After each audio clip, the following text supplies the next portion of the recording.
दोस्तों आप लोगों ने सुना होगा कि कई बार इंसान की आदत जो है वो उसको ले डूबती है। तो ये जो वीडियो मैंने आप लोगों को अभी दिखाई है, ये वीडियो उसी का एक जीता जागता नमूना है। बेसिकली यहाँ पर मैं एक छोटी सी कोटेशन भी आप लोगों को बताना चाहूँगा। ये वीडियो हालांकि लगभग 11 मिलियन से भी ज़्यादा लोगों के द्वारा देखी गई और ये ट्रेंड करी भाई साहब दबाकर जो इनके द्वारा हरकतें की गई थी। यहाँ पर ये जो पर्सन थे, यहाँ पर आखिर हुआ क्या, बेसिकली एक कोटेशन में बोलना चाहूँगा कि बुरी आदतें अक्सर वक्त पर नहीं बदली जाए तो वह आदतें आपका वक्त बदल देती है। ठीक है, आप लोगों ने वो नहीं मीम सुना होगा, उसमें बोलता है कि वक्त बदल गए, हालात बदल गए, जज्बात बदल गए तो वही चीज़ें यहाँ पर देखने को मिली। आदतें यार हम लोगों को बनाती हैं और आदतें ही हम लोगों को बिगाड़ती हैं। आप लोगों ने अगर कोई अच्छी आदत अपनी ज़िंदगी में अपना ली, वो आप लोगों को बहुत लंबे समय तक काम आने वाली है। पर लेकिन अगर कोई गलत आदत ज़िंदगी में पड़ गई, वो इसी तरीके से ज़िंदगी को बर्बाद भी करने वाली है। तो हमेशा अपनी आदतों को सोच समझकर चूज करें। आप लोगों ने सुना होगा बचपन में बीड़ी सिगरेट पीने की आदत पड़ गई, अब ऐसा बुढ़ापे तक अंतिम सांस तक वो इंसान जो है वो सेम काम करता रहता है। क्यों? क्योंकि आसान होती हैं आदतें अडेप्ट करना। जो भी हम लोग किसी एक माहौल में रहकर उनको अडेप्ट करते हैं, कोई सिगरेट पी रहा है, हमने पीना स्टार्ट कर दिया, ठीक है, पर लेकिन छोड़ने की बारी आ जाए, अब माहौल तो वही है, सब सिगरेट ही पी रहे हैं, अब वो तो पीते रहेंगे जिसको पीना है, अब हमको छोड़नी है, तो भाई साहब वो होती है लोहे के चने चबाने वाली बात। क्योंकि उस टाइम पर अपने आप को कंट्रोल करना बड़ा मुश्किल होता है। अभी ये जो है यहाँ पर नॉर्मली आप लोगों ने देखा होगा, जब भी आप लोग चिड़ियाघर में जाते हैं तो यहाँ पर एक तरीके से रहता है कि एक इंडिकेशन लगा दिया जाता है कि इससे आगे आप लोगों को पैर नहीं रखना है। ठीक है, तो ये भाई साहब जो है रूल और रेगुलेशन को तोड़कर वहां पर इस पर्टिकुलर पिंजरे के पास में गए। तो फिर क्या था, फिर तो चिंपैंजी ने भी मजे ले लिए पकड़ के यहाँ पर। तो ये हरकतें देखने को मिली, तो मतलब हंसी भी आती है काफ़ी ज़्यादा, क्योंकि वैसे तो ऑलरेडी जानवरों को बेचारों को पिंजरे में बंद करके हम लोगों ने रख रखा है, फिर भी उनको भी शांति में नहीं रहने दे रहे, वहाँ भी जा जाकर उनको एक तरीके टच करना है, छेड़ना है, कुछ उल्टी सीधी हरकतें करनी है। तो ये बदतमीजी वाली आदतें ही तो होती है इंसान की। कई सारे ऐसे भी केसेस देखने को मिले, इन आदतों की वजह से इंसान की जान भी चली गई है। तो ये चीज़ें हम लोगों को समझनी पड़ेगी। बाकी मुझे से देखकर ये वीडियो जो है हंसी आई, क्योंकि ये दोनों मतलब अपने ये क्या है, इंसान ये एक तरीके से इसके पास में हाथों से लड़ रहा है, अब सामने वाले के तो हाथ और पैर सारे बराबर हैं, वो चारों से लग गया। समझ रहे आप लोग मैंने कहा आप लोगों के साथ में शेयर करता हूँ। तो इंटरेस्टिंग है, सुबह सुबह अच्छा मनोरंजन हो गया, डिस्कशन काफ़ी शानदार रहने वाला है। तो काफ़ी कुछ हम लोग यहाँ पर डिस्कस करेंगे, एक एक पॉइंट जो है वो आप लोगों के माइंड में क्रिस्टल क्लियर होना चाहिए। ठीक है, तो देखेंगे क्या क्या बातें हम लोग डिस्कस करने वाले हैं। आप लोगों ने देखा होगा यूपीएससी के द्वारा इन्फ्लेशन से रिलेटेड यहाँ पर क्वेश्चन पूछे गए, तो इन्फ्लेशन को लेकर यहाँ पर डायरेक्ट आप लोगों से देख सकते हैं, यहाँ पर आरबीआई जो है उसको कंट्रोल करने की कोशिश कर रहा है इन्फ्लेशन को, तो उसी के ऊपर यहाँ पर बातें की जा रही है। तो जानेंगे काफी डिटेल में, यहाँ पर ये आर्टिकल काफी इंटरेस्टिंग है, काफी सारी बातें आप लोगों को जानने को मिलेगी इन्फ्लेशन के बारे में, और इसी के ऊपर एक छोटा सा आप लोगों को एडिटोरियल भी देखने को मिलेगा। तो पूरा इन्फ्लेशन समझाऊंगा एक एक पॉइंट पर, लेकिन उससे पहले यहाँ पर देखिए फिर से यहाँ पर अगर आप लोग ट्रैवल करना चाहते हैं, मतलब एयर ट्रैवल करना चाहते हैं, तो उसके लिए मास्क जो है वो मैंडेटरी कर दिए गए हैं। अच्छा, मैं आप लोगों से पूछूं, आप में से कितने ऐसे एसएलवी फैमिली मेंबर हैं जो आज भी मास्क लगा रहे हैं? मतलब आप लोग घर से निकलते हैं तो अपना मास्क लेकर चलते हैं। सैनिटाइजर तो नहीं, चलो आप लोग नहीं लेकर जाते होंगे, पर मास्क तो कम से कम लेकर चलना चाहिए, मुझे ऐसा लगता है, क्योंकि ये एक ऐसी बीमारी है जो अभी खत्म नहीं है और आगे भी यहाँ पर ये ऐसी कंडीशन चलती रहेंगी। ठीक है, तो आप लोगों ने देखा कई सारी यहाँ पर ऐसी नई नई बीमारी आ रही है, तो मुझे लगता है कि इसको तो आप लोगों को अपनी आदत बना लेनी चाहिए। और बाहर आउटसाइड में इतना पोल्यूशन होता है ना, मास्क अगर रहेगा तो पोल्यूशन से भी आप लोग बच जाएंगे, धूप से बच जाएंगे, आप लोग की जो त्वचा है, जो स्किन है, वो भी आप लोग की अच्छी बनी रहेगी। तो यार उसको तो आदत बना लो, और घर बाहर से आने के बाद में हाथ वाथ धुलकर ही किसी छोटे बच्चे को या फिर घर में किसी बुजुर्ग है तो उसको टच करना है। ये ऐसी आदतें हैं जिनको आप लोग कंटिन्यू रख सकते हैं, मेरा ये मानना है। बाकी आप लोगों का क्या मानना है इसके बारे में तो आप लोग बताएगा। ठीक है, तो इन्फ्लेशन वाला आर्टिकल काफी डिटेल में डिस्कस करूंगा, और भी कई सारी बातें आप लोगों को यहाँ पर जानने को मिलेगी। और एक जो काफी इंपॉर्टेंट यहाँ पर चीज देखने को मिल रही है वो है फिलहाल रसिया और यूक्रेन की वजह से पूरी दुनिया में भाई साहब क्राइसिस आ गया, खासकर खाने को लेकर। तो क्या है ये पूरा क्राइसिस, इसको पूरा डिटेल में समझेंगे। फूड क्राइसिस के बारे में ओनली बात नहीं की जा रही यहाँ पर। आप लोगों ने देखा होगा हमारी कंट्री में जो तेल के प्राइस हैं वो काफ़ी ज़्यादा बेसिकली ऊपर चढ़ने लगे थे। इसी के साथ में जो फूड ऑयल है, जो हम लोग नॉर्मल खाना बनाने के लिए, खाने के लिए जो ऑयल यूज़ करते हैं, उसके प्राइस यूज आप लोगों को देखने को मिलने लगे। और ये हमारे देश में नहीं है, पूरी दुनिया में यहाँ पर इसका इम्पैक्ट पड़ने लगा। क्यों? क्योंकि एक तो ये है कि जो चीज़ें हम लोग यूज़ कर रहे हैं, खा रहे हैं, पी रहे हैं, वो चीज़ें जो हैं किसी दूसरे देश से आ रही है, और उसकी वजह से यहाँ पर मान लीजिए कोई काम ऐसा हो रहा है जो कि यहाँ पर आज की डेट में ब्लैक सी में हो रहा है। ब्लैक सी में रसिया का कंट्रोल है मैक्सिमम, और वहाँ से कुछ आई जा नहीं पा रहा है, तो ना तो तेल आ पा रहा है, वहाँ से ना खाना आ पा रहा है, इधर से जो भी गेहूँ वगैरह आते हैं। तो ऑल ओवर वर्ल्ड में यहाँ पर दिक्कतें देखने को मिली, और ये आर्टिकल डाउन टू अर्थ के द्वारा कवर किया गया था कि इसकी वजह से यहाँ पर वीट क्राइसिस हो गया है अफ्रीका के अंदर, यानी कि अफ्रीका के अंदर लोग भूखे मर रहे हैं। रीजन क्या है? यूक्रेन के अंदर बहुत सारी ऐसी साइट्स हैं जो कि आज के डेट में बर्बाद हो चुकी हैं। तो यहाँ पर एक एक पॉइंट आप लोगों के माइंड में बिल्कुल क्लियर होगा, क्वेश्चन भी होगा तो क्वेश्चन का भी आंसर आप लोगों को देना है, अच्छे से समझ के चलेंगे, कोई भी पॉइंट आप लोगों के माइंड में जो है वो डाउट में नहीं होना चाहिए, ठीक है। फिर इन्फ्लेशन के बारे में भी जानेंगे। इसी के साथ में आप लोगों को एक आर्टिकल देखने को मिलेगा जो काफी इंटरेस्टिंग है। यहाँ पर ये राष्ट्रीय जो ग्राम स्वराज अभियान है उसके बारे में आप लोगों से बात करूंगा, तो इससे बेसिक इन्फॉर्मेशन आप लोगों को जानने को मिलेगी, आंसर राइटिंग में भी, और भी कई सारी बातें आप लोगों को यहाँ पर समझ में आएगी। क्या है बेसिकली एक स्कीम भी आप लोगों की कवर होगी यहाँ पर, और भी कई सारी बातें जानने को मिलेगी, और कुछ क्वेश्चन भी आप लोगों के होंगे, ठीक है। तो एक एक कर डिस्कस करते हैं आर्टिकल, और इसी के साथ में जहां जहां क्वेश्चन आप लोगों से पूछूंगा क्वेश्चन भी आप लोगों को बताते हुए चलना है। और जो भी क्वेश्चन आप लोगों से पूछूंगा अच्छा लगता है जब आप लोग पार्टिसिपेट करोगे। आज की जो एसएलवी कमांडो है इनका नाम है आयशा, काफी अच्छे से आंसर दिए गए, तो आप लोग देखते हैं यहाँ पर जो भी क्वेश्चन मैंने आप लोगों से पूछे थे, ठीक है। तो आप लोगों को भी अच्छे से पार्टिसिपेट करने हैं। एक और छोटी सी बात, जो भी डेली रेगुलरली आप लोगों के सामने यहाँ पर जो क्विज आता है, ठीक है, क्विज यानी कि जो द हिंदू के अंदर क्विज आता है वो आप लोगों ने देखा होगा, मैं टेलीग्राम पर पोस्ट कर देता हूँ, ओके। तो उसको आप लोग पार्टिसिपेट जरूर किया कीजिए।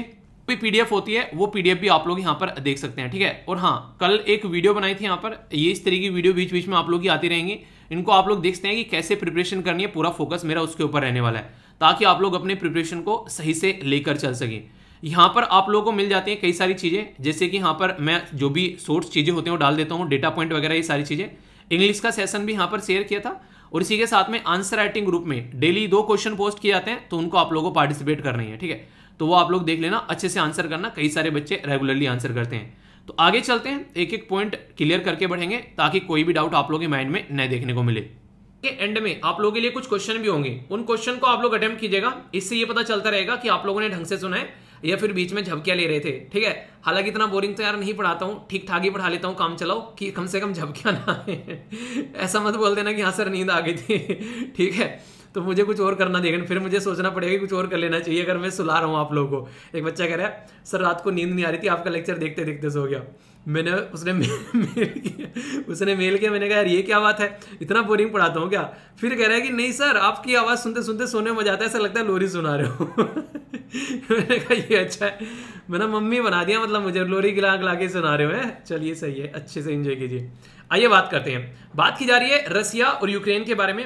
देखिए जब किसी 2 इंसानों की लड़ाई होती है ना, तीसरे पर उसका इंपैक्ट पड़ता है, लगता होगा आप लोगों को नहीं पड़ता है पर लेकिन पड़ता है, ठीक है। माहौल खराब हो जाता है, सोचो घर में 2 इंसान की लड़ाई होगी तो घर का माहौल खराब हो जाएगा, जबकि दूसरे ने किसी ने लड़ाई भी नहीं की है, दूसरे शांति में थे, घर में 15 आदमी है, 2 ने लड़ाई कर डाली, तो बची के 13 का दिमाग खराब हो जाएगा, फालतू में घर का माहौल खराब हो जाएगा।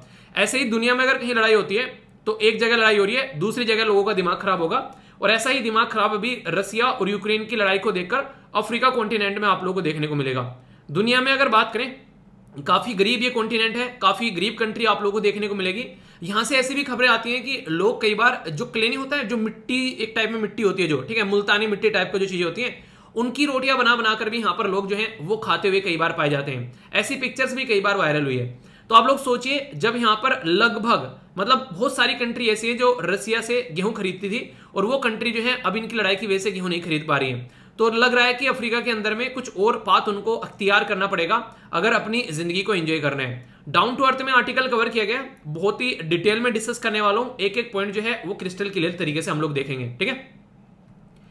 ये जो आर्टिकल है ये यूपीएससी प्रीलिम्स या फिर जीएस पेपर 3 में मेंस के अंदर इकोनॉमी का जो सेक्शन है वहां पर आप लोगों से क्वेश्चन बन सकता है कि 2 कंट्री की लड़ाई हो गई है, उससे अफ्रीका कॉन्टिनेंट के ऊपर क्या इंपैक्ट पड़ रहा है, या फिर इंडिया के ऊपर क्या इंपैक्ट पड़ रहा है, या दूसरी दुनिया के जो देश है उनके ऊपर क्या इंपैक्ट पड़ रहा है। तो ऐसे क्वेश्चन कई बार आप लोगों से पूछ लिए जाते हैं। तो यहां पर हम लोग बात करेंगे रसिया और यूक्रेन का क्या इंपैक्ट पड़ रहा है गेहूं के सप्लाई में दूसरी कंट्रीज के ऊपर, यानी कि ये 2 कुत्ते बिल्ली की तरह लड़ रहे हैं, तो दूसरों का गला क्यों सूख रहा है ये हम लोग समझेंगे। और ये जो बातें हैं, ये जो कहानियां मैं आप लोगों को यहाँ पर बताने वाला हूं, ये मेरी कहानियां नहीं है, ये है यूनाइटेड नेशन की कहानी। यूनाइटेड नेशन कह रहा है कि सुनो गौर से दुनिया वालों, चाहे जितना जोर लगा लो, अफ्रीका कॉन्टिनेंट को भूखा मरने से ना रोक सकेंगे हम। क्यों? क्योंकि मैक्सिमम जो आज की डेट में गेहूं खरीदा जा रहा है, लगभग 25 देश ऐसे हैं अफ्रीका कॉन्टिनेंट के अंदर में जो खाना खरीद रहे हैं अपना, किससे? रसिया या फिर यूक्रेन से। आप लोगों को याद होगा, अगर याद भी नहीं है तो टेंशन नहीं लेने का है, आपुन है ना, आपुन नहीं मतलब मैं हूं ना, ठीक है, टपोरी वाली लैंग्वेज हो जाती है कभी कभी। मूवी ज्यादा देखता हूं ना, कभी कभी निकल जाता है तो उसको पचा लिया करो। तो अभी यहां पर यह बोला गया कि अगर आप लोग यहां पर अफ्रीका कॉन्टिनेंट के अंदर अगर आप लोग जाओगे तो अफ्रीका कॉन्टिनेंट के अंदर यहां पर ये तो खरीद रहे हैं, पर लेकिन आज की डेट में ऐसा नहीं, यही खरीद रहे हैं ऑल ओवर वर्ल्ड में, पूरी दुनिया में अगर आप लोग जाओगे यहां पर अगर बोला जाए आप लोगों से, तो ऐसा नहीं कि अफ्रीका कॉन्टिनेंट की कंट्री है बस यहाँ पर। आप लोगों को यहाँ पर ये देखने को मिलेगा कि ऑल ओवर वर्ल्ड में और भी बहुत सारे लोग ऐसे हैं जो कि इनसे गेहूं खरीद रहे हैं। ठीक है, मैंने बताया था लगभग 25% गेहूं जो है दुनिया में वो यूक्रेन और रसिया दुनिया को प्रोवाइड कराते हैं। यहां से आप लोग अंदाजा लगा सकते हैं कि कितना इंपॉर्टेंट है यहाँ पर ये देश, और अगर इनके बीच में लड़ाई होती है तो कितनी बड़ी भुखमरी आ सकती है। जैसे बताया ना 25 जो कंट्री ऐसी हैं जो व्हीट इंपोर्ट करती हैं रसिया और यूक्रेन से। ठीक है, और इसी के साथ में इस ग्रुप के अंदर में 21 इंपोर्ट की एक तरीके से बस गेहूं और रसिया से ही इंपोर्ट करते हैं। ठीक है, तो मोस्ट इंपोर्टेंट सोर्स है जो कि खाने का, और वही नहीं मिल पा रहा है तो भूखा मरने के तो चांस बनेगी ही बनेगी। अब जो बातें मैं आप लोगों को बताने वाला हूं वो सरप्राइज करने वाली हैं, आप लोगों के आंख कान और नाक खोलने वाली है, मतलब आंख और कान। ठीक है, नाक तो वैसे खुला रखना है वरना सांस नहीं आएंगी। ठीक है, टोटल बात करें ऑल ओवर अफ्रीका कॉन्टिनेंट के अंदर 32% जो आज की डेट में गेहूं वगैरह जाता है वो रसिया से जाता है। यानी कि आज की डेट में अगर रसिया में गेहूं नहीं गया तो 32% पॉपुलेशन जो है वो भूख का शिकार हो जाएंगी, और बाकी का बचा कुचा जो कसर पूरी की जाती है वो यूक्रेन के द्वारा पूरी की जाती है यहाँ पर। तो लगभग 12% गेहूं जो है वो यहाँ पर यूक्रेन से जाता है। अब सोचो यहाँ पर रसिया और यूक्रेन के अंदर इतना सारा गेहूं जो है यहाँ पर वो बाहर की कंट्री में जा रहा है, और ये दोनों आपस में लड़ने बैठ गए तो व्यापार तो ठप हो गया यहाँ पर एक तरीके से। और सबसे बड़ी बात यहाँ पर थी, जब ये खरीदा करते थे गेहूं वगैरह तो फिर पैसा पे किया करते थे मैक्सिमम डॉलर वगैरह में।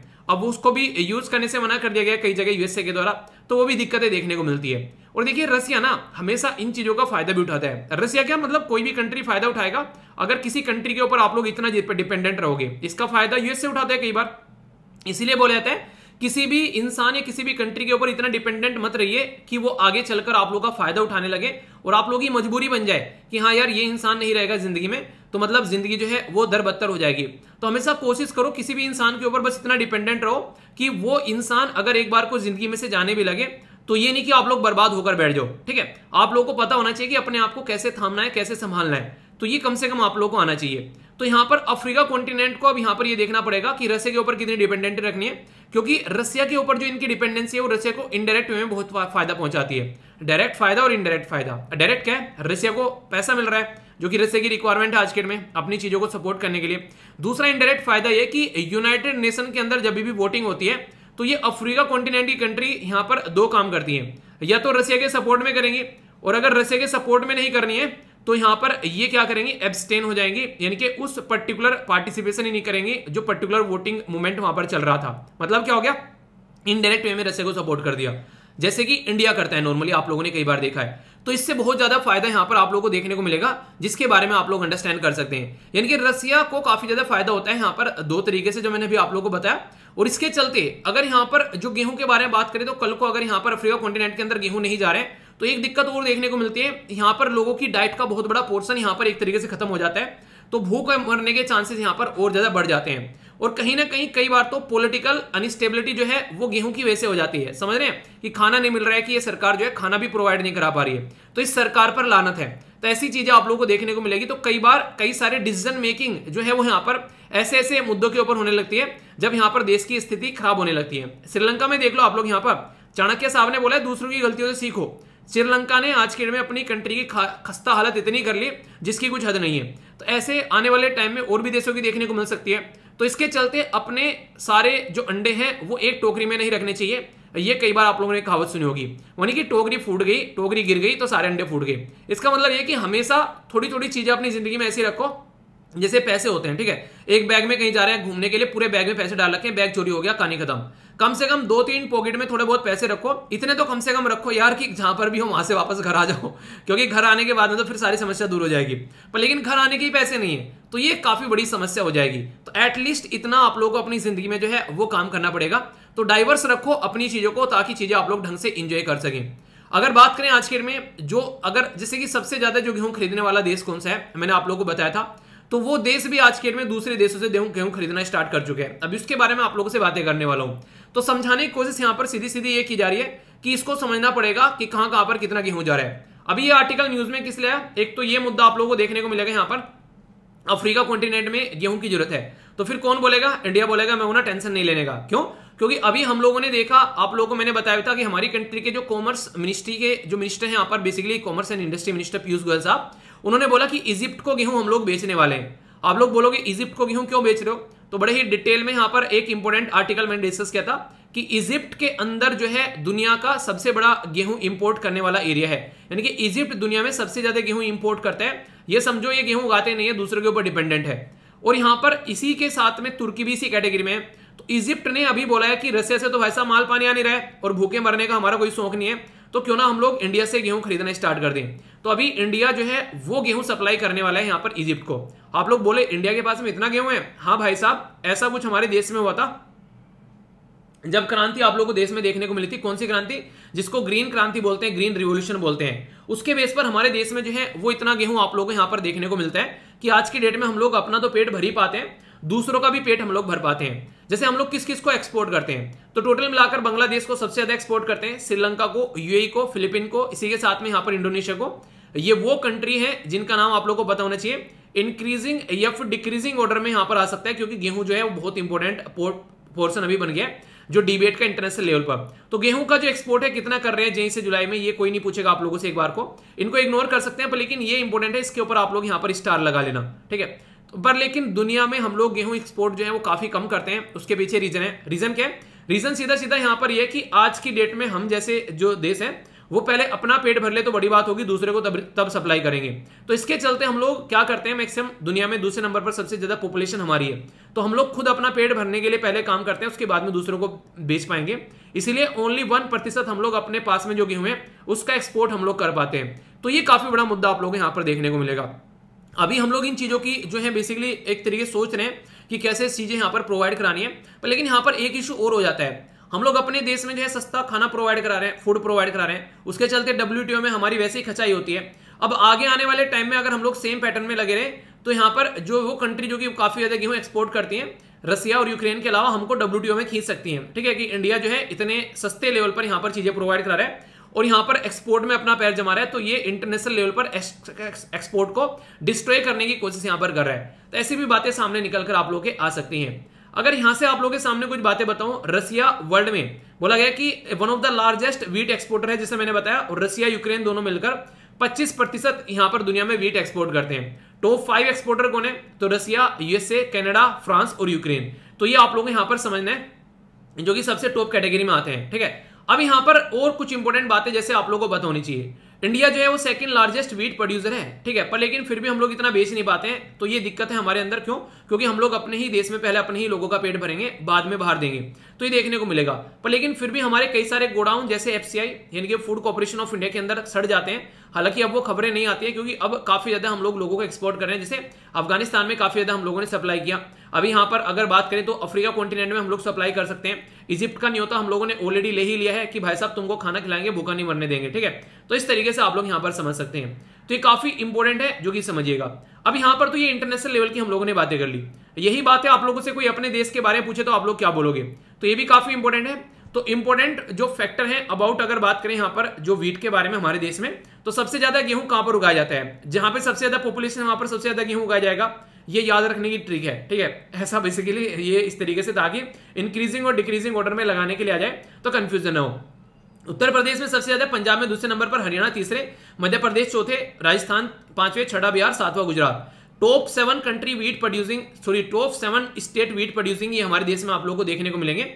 और यहां पर इस तरीके की सोइल पाई जाती है जहां पर गेहूं उगाया जा सके। ऐसा टेम्परेचर है जहां पर गेहूं उगाया जा सके, और गेहूं को हम लोग रबी क्रॉप भी बोलते हैं, ठीक है। तो ये काफी इंपॉर्टेंट है, जो कि आप लोग को याद रखना है। कई बार ऐसे क्वेश्चन भी आप लोगों से यहां पर पूछ ले जाते हैं कि ये जो गेहूं है या चावल है या फिर सरसों है या फिर कोई दूसरी फसल का नाम दे देंगे, ज्वार, बाजरा, मक्का, तो पूछ लेते हैं नॉर्मली कि किस मौसम में ये उगाई जाती है। और एटलीस्ट इतना आप लोगों को पता होना चाहिए कि अगर जिस एरिया में आप लोग रहते हैं, मान लीजिए आप लोग आज के में एक पर्टिकुलर राज्य से आते हैं, तो उस राज्य में कौन सी फसल उगाई जाती है और वो किस सीजन की फसल है। और अगर आप लोग किसान के परिवार से आते हैं तो आप लोगों को पक्का पता होना चाहिए, क्योंकि इंटरव्यू में ये क्वेश्चन टपक सकता है, ठीक है। तो इसलिए आप लोगों को अपने आप को हर एक लेवल पर तैयार रखना है, ठीक है। कुछ और बातें यहां पर इसके बारे में बात करूं, अगर अभी कई सारे गवर्नमेंट के इनिशिएटिव है वीट कल्टीवेशन को लेकर, जैसे कि माइक्रो मैनेजमेंट, अगर मोड ऑफ एग्रीकल्चर के बारे में बात करें, नेशनल फूड सिक्योरिटी मिशन के बारे में बात करें, राष्ट्रीय कृषि विकास योजना के बारे में बात करें, ये कई सारे ऐसे आप लोगों को देखने को मिलेंगे जिसके बेस पर हम लोग काम करते हैं। मेन फूड क्रॉप जो है नॉर्थ इंडिया में और नॉर्थ वेस्टर्न इंडिया में यहाँ पर नॉर्मली देखने को मिलती है, ठीक है। इसी के साथ में चावल के बाद में सबसे ज्यादा जो खाए जाने वाला दाना है, यानी कि अनाज है, वो है गेहूं। ठीक है, तो ये भी आप लोग यहाँ पर समझिएगा। अभी जैसे आप लोग देखते हैं कि यहाँ पर जैसे गेहूं हमारे देश में करते हैं, ठीक है, तो आप लोगों को पता होना चाहिए कि आप लोगों के खेतों में जो है अब की बार पैदावार कैसी हो रही है। तो अब की बार अगर बात करूं हमारी साइड में जो है गेहूं की जो पैदावार है एज कंपेयर टू जितनी होती है उसके कंपेयर में थोड़ी सी कम आप लोगों को देखने को मिल रही है। ठीक है, तो आगे आने वाले टाइम में दिक्कतें देखने को मिल सकती है, पर लेकिन मॉनसून का मौसम अच्छा बताया जा रहा है तो बहुत सारी चीजें प्रोडक्टिविटी में भी देखने को मिल सकती है। अलग अलग एरिया के ऊपर डिपेंड करती है कहां पर बारिश हो रही है कहां पर नहीं हो रही है, तो बहुत सारे ऐसे इश्यूज आप लोगों के सामने निकल कर आते हैं। तो यहां से कोई भी क्वेश्चन बने तो आप लोगों के माइंड में जितनी क्लैरिटी रहेगी उतना अच्छा है। ठीक है, तो ये सारी चीजें आप लोगों के सामने कोई भी डाउट नहीं होना चाहिए। और जो मैंने बताया कौन कौन से रीजन हो सकते हैं इनके नोट्स भी आप लोगों के सामने देखिए। मान लीजिए जो मैं यहाँ पर एक्सप्लेन करता हूँ ना कई बार, जैसे मान लीजिए मैंने किसी पर्टिकुलर स्लाइड पे काफी ज्यादा एक्सप्लेन कर दिया, ठीक है, तो ऐसा नहीं है कि यहाँ पर उसके नोट्स भी आप लोगों को स्लाइड में मिल जाते हैं। ऐसा नहीं कि मैं हवा में बोल रहा हूँ, आप लोगों को नोट्स उसके सबके मिलते हैं ताकि पीपीटी में बैठकर आप लोग चीजों को रिवाइज कर सको। ठीक है, जैसे इजिप्ट के बारे में मैंने बात करी तो ये आप लोगों के सामने कितना इंपॉर्टेंट यहाँ पर कर रहे हैं। तो मेरा बेसिक पर्पज ये रहता है कि कल को लेक्चर अगर आप लोग बेसिकली थोड़ा रिवीजन करने के लिए बैठ रहे हो तो आसानी से चीजों को रिवाइज कर सको। तो सारी चीजें पीपीटी में मिलती है और पीपीटी फ्री ऑफ कॉस्ट मिलती है। ये स्टडी लवर वी टेलीग्राम चैनल है, वहां से जाकर आप लोग डाउनलोड कर सकते हैं बिना किसी टेंशन के। और ये है यहाँ पर चैनल, ठीक है, लगभग 1.5 लाख के करीब मेंबर यहाँ पर जुड़े हुए हैं। तो यहाँ से जाकर पीडीएफ आप लोग पीपीटी जो है डाउनलोड कर लीजिए, अपने रिवीजन के लिए आप लोग इनको रख सकते हैं। ठीक है, तो बेसिक चीजें हैं यहाँ पर। अब चलते हैं नेक्स्ट आर्टिकल की ओर। ऐसा कैसे चलेंगे भैया, पहले क्वेश्चन का आंसर तो दो, पढ़ाया इतनी मेहनत किया, अब आप लोगों के मजे नहीं लूंगा मैं थोड़े से। ठीक है, आइए अब क्वेश्चन का आंसर दीजिए। पहले बात की जा रही है कि 2 स्टेटमेंट है, 3 स्टेटमेंट है आप लोगों के सामने। इन तीनों स्टेटमेंट्स में से कौन सी स्टेटमेंट जो है वो करेक्ट है ये आप लोगों को बताना है। जी हाँ करेक्ट है, धोखा नहीं दिया जा रहा है। ठीक है, इनकरेक्ट नहीं पूछा गया। तो बात की जा रही है कि अगर वीट के बारे में बात करें, जो वीट है वो एक रबी क्रॉप है हमारी कंट्री में, और यहाँ पर ठंडी में इसको बेसिकली खेतों में लगाया जाता है और गर्मियों में फिर इसको काटा जाता है। ठीक है, तो ये बातें यहाँ पर बताई जा रही है। पहली स्टेटमेंट में क्या सही है गलत है। दूसरे बोला गया पानी की जो रिक्वायरमेंट है वो 150 से लेकर 200 सेंटीमीटर की आप लोगों को देखने को मिलेगी। तीसरा बोला गया जो इसकी मिट्टी है वो वेल ड्रेन्ड फर्टाइल लूमी और इसी के साथ में क्ले लूमी सोइल होनी चाहिए, यानी कि जो नॉर्मली गंगा और सतलज वाले जो प्लेन वाला एरिया है वहां पर पाई जाती है। ठीक है, और इसी तरीके से जैसे ब्लैक सोइल होगी रीजन डेक्कन के अंदर में तो वहां पर ये खेती उगाई जा सकती है। तो कौन सी स्टेटमेंट यहां पर करेक्ट है ये आप लोगों को बताना है। ए में बोला गया है 1 and 2, बी में बोला गया है 2 and 3, सी में बोला गया है 1 and 3, डी में बोला गया ऑल ऑफ द अबव। तो ये काफी एक ऐसा क्वेश्चन है जो कि आप लोगों ने अभी पढ़ा है और उसके बारे में आप लोगों को आंसर पता होना चाहिए। और पिछले कुछ टाइम में ये आर्टिकल मैं आप लोगों को पहले बता चुका हूं, अब दूसरा एंगल आप लोगों को इस आर्टिकल का आप लोगों को देखने को मिल रहा है। ठीक है, तो आंसर क्या है यहाँ पर सही बताइए। आंसर बताने के बाद में आंसर देखना है। ठीक है, तो आंसर है सी सही। कैसे समझ लेते हैं, यहाँ पर ये सारा आंसर मैंने आप लोगों को बता ही दिया, यहाँ पर किस तरीके से किस एरिया में उगाई जाती है और यहाँ पर ये सारी बातें लिखी हुई है ऑलरेडी।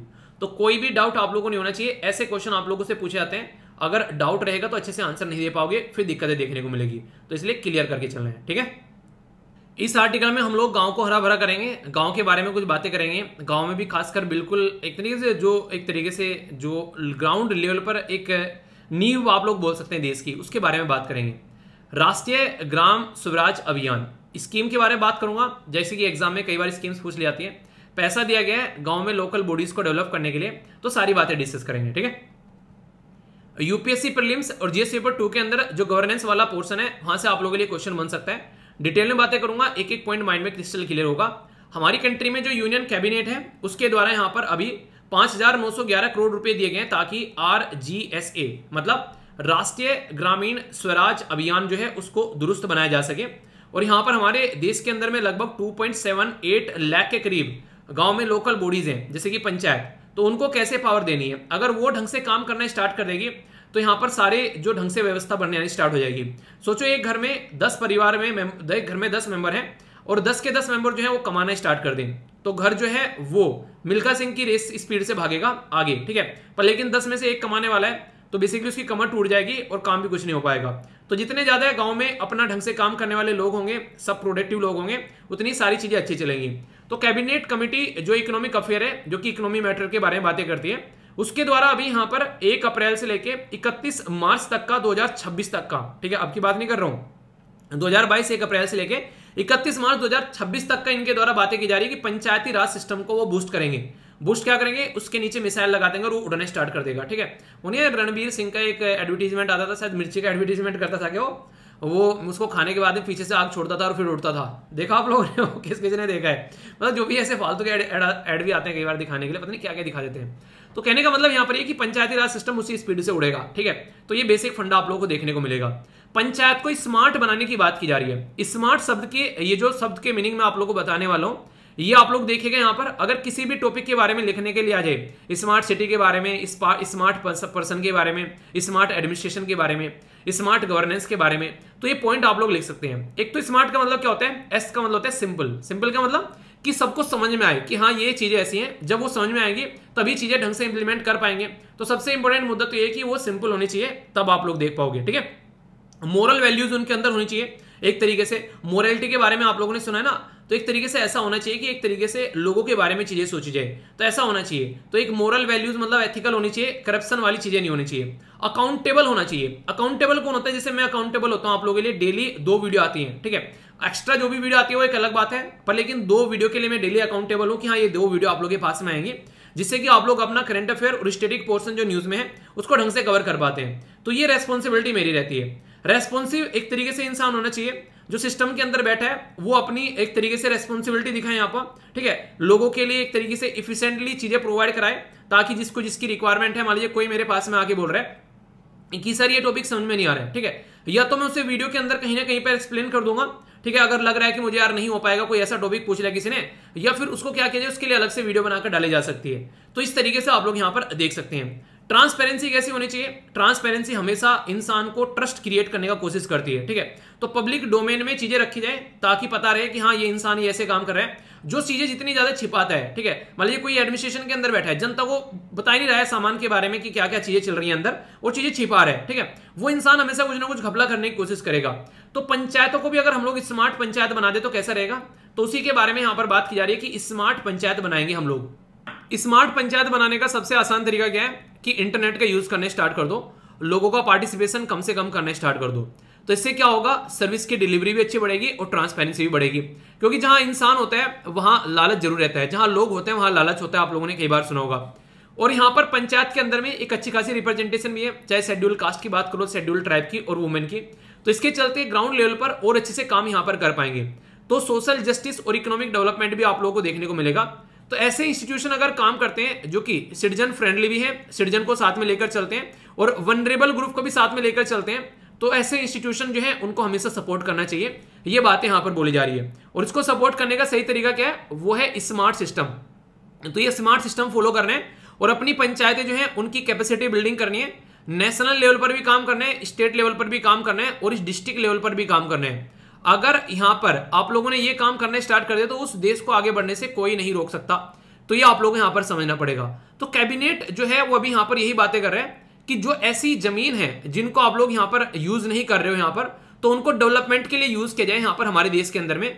तो उसके लिए भी यहां पर इनके द्वारा अप्रूव दिया जा रहा है, ताकि आने वाले टाइम में यहां पर और अच्छे से चीजों को यूटिलाइज किया जा सके। और बहुत सारी जमीन आप लोगों को सरकार की देखने को मिल जाती है। गांव में भी अगर आप लोग जाओगे तो बोलोगे यार ये जमीन सरकारी जमीन है, आप लोगों ने कई बार शब्द सुना होगा ऐसा। ठीक है, तो इसमें काम यहां पर किया जा सकता है। तो इससे चलते यहां पर अभी कई सारे काम हम लोग कर रहे हैं। इवन हमारी कंट्री में मिलकर काम कर रही है जल शक्ति मिनिस्ट्री के साथ में जापान की जो मिनिस्ट्री ऑफ इन्वायरमेंट है, ताकि इन्वायरमेंट से रिलेटेड चीजें भी हम लोग प्रमोट कर सकें।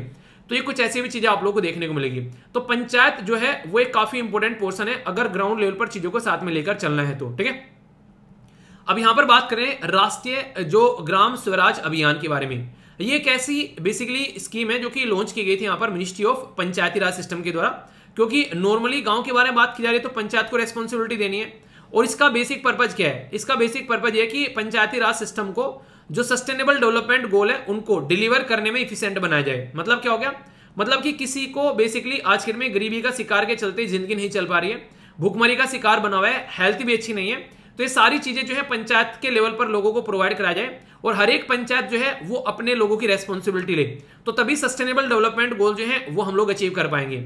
ये सस्टेनेबल डेवलपमेंट गोल जो है 2030 तक का टारगेट रखा गया अचीव करने का, और चीजें पॉजिटिव डायरेक्शन में चल भी रही थी। पर लेकिन बीच में एक काले मुंह वाला आदमी आ गया, उन्हें काला चोर आ गया। काला चोर कौन था, वो था कोरोना। तो उस कोरोना ने आके सारा जो डेवलपमेंट चल रहा था वो सारा डेवलपमेंट यहां पर रोक दिया। इसकी वजह से यहां पर दिक्कतें देखने को मिल रही हैं। डेवलपमेंट रोका तो रोका और नेगेटिव साइड में चीजों को पहुंचा दिया। तो सबका साथ, सबका विकास और सबका विश्वास और सबका प्रयास, जो भी सारी चीजें यहां पर चल रही थी वो सारी की सारी जो है वहीं पर ही रुक गई।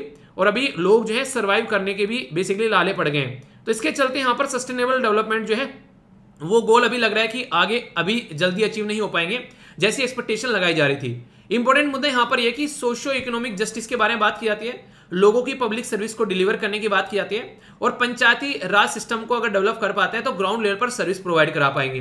तो ये काफी ज्यादा जरूरी हो जाता है। प्रायोरिटी क्या है, यानी किस एरिया में फोकस देने वाले हैं कि एक तरीके से गरीबी को रोकना है, ठीक है, और लोगों का एक अच्छा जीवन यहाँ पर इनहेंस करना है। हेल्थ यानी कि सेहत के बारे में सोचना है, बच्चों के लिए जो गांव है वो उनके लिए अच्छा बनाना है, पानी अवेलेबल होना चाहिए गांव में, साफ सुथरा होना चाहिए, हरियाली होनी चाहिए, इस जो गांव है वो ऐसा रहे कि यहाँ पर किसी और के ऊपर डिपेंडेंट ही नहीं रहे, सेल्फ सफिशिएंट ढांचा रहे, वहां पर आने जाने की सुविधा रहे, वहां पर बिजली की फैसिलिटी रहे, वहां पर पानी की फैसिलिटी प्रॉपर देखने को मिले, सोसाइटी भी वहां पर सिक्योर रहे, ऐसा नहीं कोई आकर किसी को मारकर चला जा रहा है और बाहुबली शासन चल रहा है गांव के अंदर में। अच्छी गवर्नेंस होनी चाहिए, प्रधान को जो भी काम दिया गया है, प्रधान लालची ना हो, वहां पर जो भी काम उसको दिया गया हो प्रॉपर वे में इंप्लीमेंट करें, और इसी के साथ में यहाँ पर बेसिकली देखने को मिलेगा जो डेवलपमेंट किया जाए ऐसे एरिया का जहां पर और ज्यादा दिक्कतें देखने को मिलती हैं, और ज्यादा डेवलपमेंट वहां पर किया जाए। इंजेंडर का मतलब होता है चीजों को उत्पन्न करना और अच्छे लेवल पर डेवलप करना जहां पर और ज्यादा दिक्कतें देखने को मिल रही है, तो ये काम यहां पर करना चाहिए, है कि नहीं। तो ये पॉजिटिव चीजें हैं जिनको हम लोग को आगे लेकर चलना है, और इससे अच्छा खासा पॉजिटिव आप लोगों को समाज नजर आएगा, अच्छे काम पर और अच्छी चीजें आप लोगों को चलती हुई नजर आएंगी। राष्ट्रीय जो ग्राम स्वराज अभियान है यहाँ पर, जिसको RGS से आप लोग बोलते हैं, उसके बारे में यहाँ पर बात की जा रही है। बात की जा रही है यहाँ पर ट्रांसफॉर्मेशन ऑफ एस्पायरेशनल डिस्ट्रिक्ट, वो डिस्ट्रिक्ट जहां पर एजुकेशन अच्छी नहीं है, गरीबी बहुत ज्यादा है, वहां पर लोगों को खाना पीना ढंग से नहीं मिल पा रहा है, पानी की फैसिलिटी भी ढंग से नहीं है, वहां पर रहने लायक चीजें नहीं है वहां पर, तो उसमें यहाँ पर वो डिस्ट्रिक्ट में काम करना सबसे पहले यहाँ पर, ठीक है। तो इसलिए यहाँ पर ये स्कीम ऐसी है जहां पर लार्ज स्केल पर काम करना होता है ना ग्राउंड पर, वो स्कीम को हम लोग सेंट्रल स्पॉन्सर्ड स्कीम बोलते हैं, मतलब सेंटर स्टेट और यहाँ पर जो सेंटर स्टेट जो है मिलकर काम करेंगे, ठीक है। मिलकर काम कैसे करेंगे, मतलब जो भी पैसा देना होगा यहाँ पर दोनों से निकाला जाएगा। ये अलग बात है कि अलग अलग एरिया के लिए अलग अलग पैसा है, जैसे कि अगर स्टेट जो है यहाँ पर वो यहाँ पर एक तरीके से जो स्टेट के अंदर बात चल रही है यहाँ पर फंडिंग पैटर्न रहेगा, तो यहाँ पर 60% जो है वो सेंट्रल गवर्नमेंट देगी, 40% स्टेट देगा, ठीक है। नॉर्थ ईस्ट या फिर हिली एरिया में अगर कोई है तो 90% यहाँ पर देगा सरकार और 10% देगी यहाँ पर बेसिकली स्टेट गवर्नमेंट, सेंट्रल और स्टेट के बीच में बात करें। पर लेकिन अगर यूनियन टेरिटरी है, जो कि यूनियन की टेरिटरी है, क्योंकि यूनियन गवर्नमेंट को यहाँ पर बेसिकली सेंट्रल गवर्नमेंट अपने कंट्रोल में लेती है, जहां पर चीफ मिनिस्टर वगैरह नहीं है, अगर उनको छोड़ दिया जाए तो वहां 100% पैसा जो होता है वो नॉर्मली देखा जाए तो यहाँ पर ये सेंट्रल गवर्नमेंट के अंडर में रहता है। इसलिए अरविंद केजरीवाल साहब कई बार होते रहते हैं कि हमको पैसा नहीं देते हैं, ये सब चीजें, ठीक है। तो यहाँ से वो इशू निकल कर आता है, क्योंकि यूनियन टेरिटरी का मतलब ये कि यूनियन की टेरिटरी, ठीक है। पर लेकिन पंजाब में तो अरविंद केजरीवाल साहब को रोक नहीं पाएंगे, क्योंकि वहां पर पूरा काम है, तो इस तरीके से समझ सकते हैं। इसलिए वो चिल्ला रहे थे कि पुलिस हमारे हाथ में नहीं है, लॉ एंड ऑर्डर हमारे हाथ में नहीं है, ठीक है। अब है आपके हाथ में, आप देखते हैं आप क्या क्या करते हैं, तो वो आगे देखने को मिलेगा भी, ठीक है। तो राष्ट्रीय ग्राम स्वराज अभियान जो है यहाँ पर ये, इसके बारे में बात करें तो इसके चलते हम लोग सस्टेनेबल डेवलपमेंट गोल को अचीव कर पाएंगे प्रॉपर वे में, और जो कि मुद्दा भी है उसी के ऊपर फोकस देने की बात यहाँ पर की जा रही है। सस्टेनेबल डेवलपमेंट गोल अगर समझ में नहीं आते हैं तो इसके ऊपर एक वीडियो बना रखी है, इनको याद करने की थोड़ी ट्रिक भी वहां पर बताई थी, तो लंबे समय तक आप लोग इनको याद भी रख पाओगे, तो उसको आप लोग जाकर जरूर देखिएगा, ठीक है। तो ये था पूरा आर्टिकल, तो कोई भी डाउट आप लोगों को नहीं होना चाहिए। पूरा स्कीम के बारे में मैंने आप लोगों को बता दिया, एक स्कीम भी आप लोगों की कवर होगी अच्छे से, और रीजन क्या है जिसकी वजह से यहाँ पर ये चीज देखने को मिली। अगर लिखने के लिए आ जाए तो स्मार्ट सिस्टम आप लोग जरूर याद रखेगा, ये सारी इंपॉर्टेंट पॉइंट है। क्वेश्चन है, चलिए देखते हैं कितना अच्छे से आप लोगों ने टॉपिक सुना है, यहां से पता चल जाएगा। वही है, झपकियां ले रहे थे, सुन रहे थे, देखता हूं, ठीक है। राष्ट्रीय ग्राम स्वराज अभियान जो है ये सेंट्रल स्पॉन्सर्ड स्कीम है, यानी कि सेंट्रल गवर्नमेंट जो है स्टेट गवर्नमेंट के साथ में मिलकर पैसा शेयर करती है, पहली स्टेटमेंट। दूसरा बोला गया यहाँ पर RGS से जो है ये इनेबल करती है पंचायत को फंक्शन करने के लिए इफेक्टिवली, ताकि सस्टेनेबल डेवलपमेंट गोल जो है वो अचीव किए जा सके और कैपेसिटी पंचायत की बढ़ाई जा सके, यानी कि पंचायत का क्षमता बढ़ाई जा सके। तीसरा बोला गया यहाँ पर जो पैसा यहाँ पर मिलता है फंडिंग जो है वो सारे राज्यों के लिए इक्वल है, ये स्टेटमेंट है। कौन सा आंसर सही है? ए में बोला गया 1 and 2, बी में बोला गया 2 and 3, सी में बोला गया 1 and 3 एंड डी में बोला गया ऑल ऑफ द अबोव। सही आंसर यहाँ पर क्या है? A B C F D, ये आप लोग को बताना है। चलिए अटेम्प्ट कीजिए, देखता हूँ कौन सी आंसर देते हैं, ठीक है। दी आंसर वीडियो पॉज कर ले कीजिए आंसर देने के लिए, ताकि अच्छे से आप लोग आंसर दे सकें। सही आंसर है इसका ए, ठीक है। तो यहाँ पर ए आंसर बिल्कुल सही हो गया। तो यह है बेसिकली राष्ट्रीय ग्राम स्वराज अभियान। तो यहाँ पर ट्रांसफॉर्मेशन ऑफ एस्पायरेशनल डिस्ट्रिक्ट आप लोगों को देखने को मिलेगा, जो सारी बातें मैंने अभी आप लोगों से डिस्कस की है। तो ये सारी बातें यहाँ पर सही है, पर लेकिन जो पैसा शेयर करने की बातें हैं, अभी मैंने बताया कि शेयर अगर अलग अलग रहेगा यहाँ पर, तो सेकंड जो थर्ड स्टेटमेंट है यहाँ पर गलत होगी। और इसका मतलब ये थर्ड स्टेटमेंट अगर गलत होगी तो यहाँ पर सारी गलत होगी, बस ए को छोड़कर। आंसर क्या हो गया? आंसर हो गया ए। 2015 में क्वेश्चन पूछा गया यूपीएससी प्रीलिम्स का, बोला गया पंचायती राज सिस्टम के बारे में कौन सी स्टेटमेंट करेक्ट है। ए में बोला गया पहले स्टेटमेंट में ये पीपल्स पार्टिसिपेशन इन डेवलपमेंट, पहला, ठीक है, यानी कि विकास में जन भागीदारी। दूसरा बोला गया है राजनीतिक जवाबदेही, तीसरा बोला गया है डेमोक्रेटिक डिसेंट्रलाइजेशन, चौथा बोला गया है फाइनेंशियल मोबिलाइजेशन। सही इस आंसर क्या है यहाँ पर A B C F D में से। ए में बोला गया 1 and 2, बी में बोला गया 2 and 3, सी में बोला गया 1 and 3, डी में बोला गया all of the above. Video को पॉज कर आंसर दीजिए, देखता हूं सही आंसर क्या देते हैं। पंचायती राज सिस्टम के बारे में मैंने भी आप लोगों को बताया यहाँ पर कि लोगों का पार्टिसिपेशन के बारे में बात करता है, तो फर्स्ट सही है जो कि आप लोग समझ सकते हैं यहाँ पर, ठीक है। पॉलिटिकल अकाउंटेबिलिटी कोई ऐसी यहाँ पर आप लोग देखते हैं, अगर पॉलिटिकल अकाउंटेबिलिटी के बारे में बात करें तो यहाँ पर आप लोग को ज्यादा देखने को नहीं मिलेगी। क्यों? क्योंकि पैसा ही हाथ में नहीं रहता है, यहाँ पर पैसा ऊपर से आता है तो आता है, नहीं आता तो नहीं आता है। तो फाइनेंशियल जो मोबिलाइजेशन भी नहीं होता है और यहाँ पर पॉलिटिकल अकाउंटेबिलिटी भी नहीं रहती है। वो किसकी रहती है? वो रहती है नॉर्मली सीएम की, अगर बात की जाए तो, ठीक है। ये आप लोग को यहाँ पर देखने को मिलेगा। तो इसके चलते अगर बात करें तो यहाँ पर फर्स्ट और थर्ड स्टेटमेंट सही है और आंसर यहाँ पर इसका सी देखने को मिलेगा आप लोगों को। तो ये ऐसे क्वेश्चन आप लोगों से पूछे जाते हैं, तो यहाँ पर कोशिश किया करो कि एलिमिनेशन मेथड आप लोगों को यहाँ पर यूज करना है, ठीक है, ताकि आप लोग यहाँ पर चीजों को अच्छे से एंजॉय कर सको। तो हो गया टॉपिक कंप्लीट, आया कि मजा नहीं आया? ठीक है, नहीं मजा आया तो बताइएगा फिर, ठीक है, और कुछ सोचेंगे मजा दिलाने के लिए। उन्हें राहुल गांधी, मैं ये मजा सबको देना चाहता हूँ। पढ़ लो, मजे बाद में ले लेना, ठीक है। अभी फिलहाल सेक्युलरिज्म को लेकर कई सारी बातें की जा रही है, तो ये काफी एक इंपॉर्टेंट आर्टिकल आप लोगों के लिए बन सकता है। मैं आप लोगों को सिटीजनशिप अमेंडमेंट एक्ट, सेक्युलरिज्म और सिटीजनशिप, तो यहाँ पर बेसिकली ये सारी चीजें यहाँ पर क्लियर करूंगा, जिससे आप लोग चीजों को अंडरस्टैंड कर पाएंगे। संविधान में कहां पर क्या क्या लिखा हुआ है वो सारी बातें भी आप लोगों को जानने को मिलेगी। तो एक एक पॉइंट जो है वो आप लोगों के माइंड में क्रिस्टल क्लियर होना चाहिए। बहुत कुछ बताऊंगा क्योंकि अभी आप लोगों को देखने को मिल रहा है, इसी रीजन की वजह से हमारी कंट्री को अलग तरीके से देखा जा रहा है कि माइनॉरिटी के ऊपर क्या क्या चीजें देखने को मिल रही है। तो यहाँ पर सिटीजनशिप अमेंडमेंट भी यहाँ पर उसी का एक रीजन था और ये भी आप लोगों को देखने को मिलेगा। तो अच्छे से समझेंगे, कोई भी डाउट आप लोगों के माइंड में इसको लेकर नहीं होना चाहिए। आर्टिकल को आप लोग ध्यान से देखेगा, एक एक पॉइंट आप लोगों के माइंड में क्लियर होना चाहिए, ठीक है। तो यहां से डायरेक्ट क्वेश्चन आप लोगों के लिए बन जाते हैं एग्जाम में, तो कोई भी डाउट इसको लेकर आप लोगों के माइंड में नहीं होना चाहिए, ओके। तो इसको आप लोग अच्छे से देखेंगे। यहाँ पर अबाउट सीए फीचर क्या है, रीजनल, ये इसी के साथ में कौन कौन सी कंट्री से क्या क्या, और डिस्कस करेंगे क्या क्या इश्यूज के इंप्लीमेंटेशन में। तो ये काफी इंपॉर्टेंट क्वेश्चन बन सकता है आप लोगों के लिए। आज के बाद में इस आर्टिकल के अंदर आप लोगों को कभी भी कोई डाउट नहीं होगा जिंदगी में, समझिएगा ध्यान से, ठीक है। सबसे पहले बात करते हैं रिफ्यूजी क्या होता है। वो हमारे देश का सिटीजन नहीं होता है, तो फिर हमारे देश का सिटीजन कौन होता है, ये क्वेश्चन आप लोगों के माइंड में आना चाहिए। तो सबसे पहले रिगार्डिंग सिटीजनशिप हम लोग बात करें अगर, तो हमारी कंट्री में जब संविधान में आप लोग जाकर झांकोगे तो आप लोगों को पार्ट 2 देखने को मिलेगा। जैसे पार्ट 1 है, पार्ट 2 है, पार्ट 3 है, पार्ट 4 है। जैसे पार्ट 3 में फंडामेंटल राइट हो गए, पार्ट 4 में आप लोगों ने directive principle of state policy देखा। ऐसे ही पार्ट 2 में जब आप लोग जाओगे तो इसमें आप लोगों को सिटीजनशिप देखने को मिलेगी। और ये जो सिटीजनशिप है ये आर्टिकल 5 से लेके आर्टिकल 11 तक सिटीजनशिप के बारे में मेंशन किया गया है। और इसके साथ में हमारी कंट्री में एक कानून भी बनाया गया आजादी के बाद में, 1955 में ये कानून आया। इस कानून में यहां पर यह बोला गया कि यहां पर कई सारी बातें की गई कि कौन किस तरीके से हमारे देश में सिटीजन बन सकता है और कैसे उसकी सिटीजनशिप जो हट सकती है, तो ये बातें बताई गई। तो उसके लिए एक कानून बनाया गया और यहां पर ये आफ्टर 26 जनवरी 1950 हमारे देश में ये चीजें इंप्लीमेंट हो गई, जैसे हम लोगों ने अपना संविधान जो है वो इंप्लीमेंट किया। तो ये जो कानून है, ये कानून अब तक का कई बार अमेंड किया जा चुका है, मल्टीपल टाइम्स। फिर आप लोग बोलेंगे सारे याद रखने हैं क्या? बिल्कुल नहीं रखने यार, वो वाला याद रखो ना जो अभी लेटेस्ट है, क्या फालतू में बासी चीजें याद रखनी है। तो लेटेस्ट वाले से सबसे ज्यादा क्वेश्चन बनते हैं और लेटेस्ट है यहाँ पर सिटीजनशिप अमेंडमेंट एक्ट। अब सिटीजनशिप अमेंडमेंट एक्ट के ऊपर पूरा खेला खेला जाएगा। मतलब क्या इसका मतलब यहाँ पर यह है कि हमारे देश में अगर कोई बाहर से आता है तो उसको सिटीजनशिप देने के लिए एक कानून है और वो कानून क्या बातें करता है, और अगर कोई रिफ्यूजी आता है क्या उसके लिए कोई कानून है, तो वो दोनों बातें अब आप लोग को बताऊंगा। अब दोनों में कंफ्यूजन नहीं होना है। कुछ तो लोग ऐसे हैं जो हम लोग जिनको बुला रहे हैं, आ जाओ भाई तुमको दिक्कत देखने को मिल रही है तुम्हारे देश में, तुम हमारे देश में आ जाओ, पर लेकिन कुछ ऐसे हैं जो बिना बुलाए मेहमान आ गए। अब दोनों में डिफरेंस होना चाहिए, ठीक है। तो उनको हम लोग समझेंगे आखिर क्या क्या मुद्दा है। जैसे सिटीजनशिप अमेंडमेंट एक्ट 2019 के बारे में बात करें तो हमारे देश में बहुत बड़ा प्रोटेस्ट हुआ, लोग सड़कों पर उतर गए।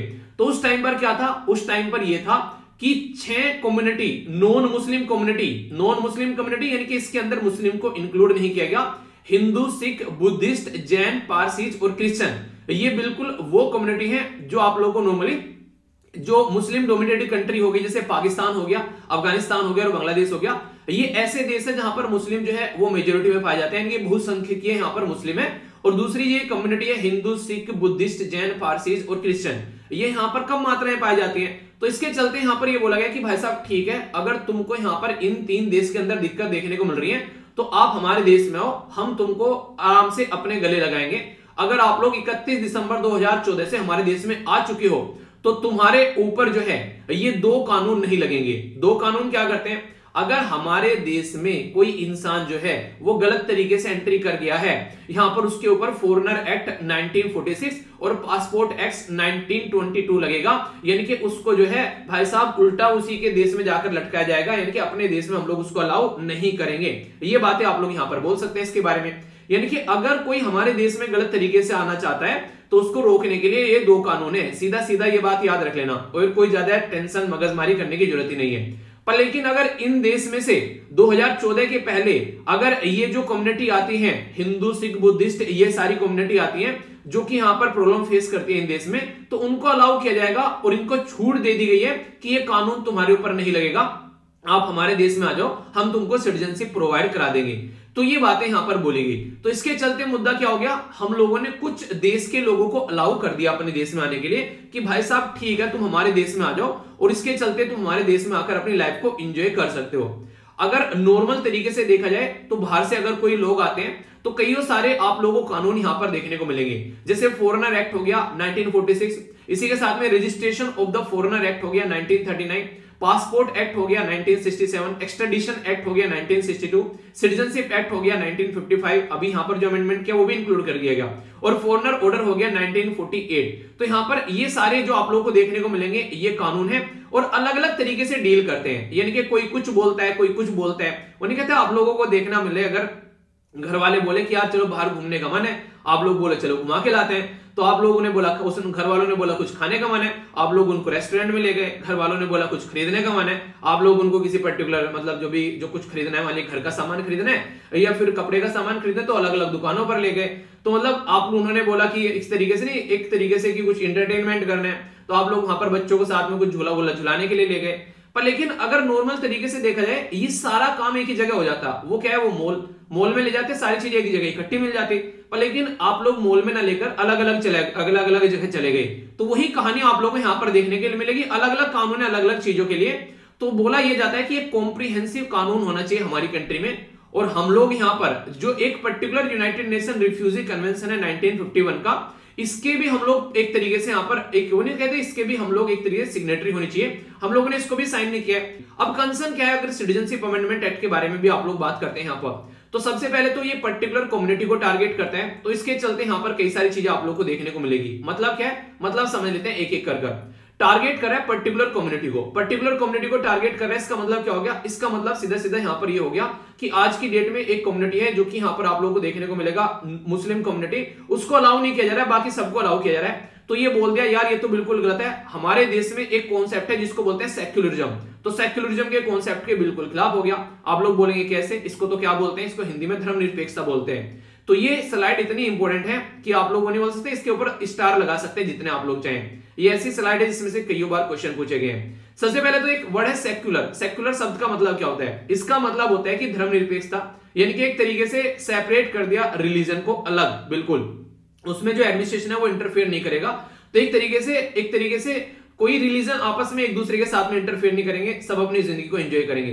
क्या संविधान में स्टार्टिंग से ही इसके बारे में कुछ लिखा हुआ था? अगर कोई पूछ ले आप लोगों से तो बिल्कुल नहीं लिखा हुआ है भाई साहब। 42nd कॉन्स्टिट्यूशन अमेंडमेंट किया गया था 1976 में, तब जाकर हमारे देश में कुछ चेंज किया गया, और ये जो चेंज है ये आप लोगों से प्रीलिम्स में क्वेश्चन बन चुके हैं, अगर ध्यान से आप लोगों ने देखा होगा। पहले ओरिजिनली संविधान कैसा था, ध्यान से सुनिएगा, बहुत इंपॉर्टेंट है। यहाँ पर सोवरन, डेमोक्रेटिक और रिपब्लिक, ये तीन शब्द लिखे हुए थे हमारे संविधान में। पर लेकिन 42nd यानी कि 42वां जब संविधान में संशोधन किया, तो जो सोवरन है यानी कि यहाँ पर बिल्कुल एग्जैक्ट ये वाली पोजीशन पर हम लोगों ने सोशलिस्ट और सेक्युलर और ऐड कर दिया, और ये डेमोक्रेटिक और रिपब्लिक खिसक गया थोड़ा सा इधर को, और दो शब्द यहाँ पर आ गए।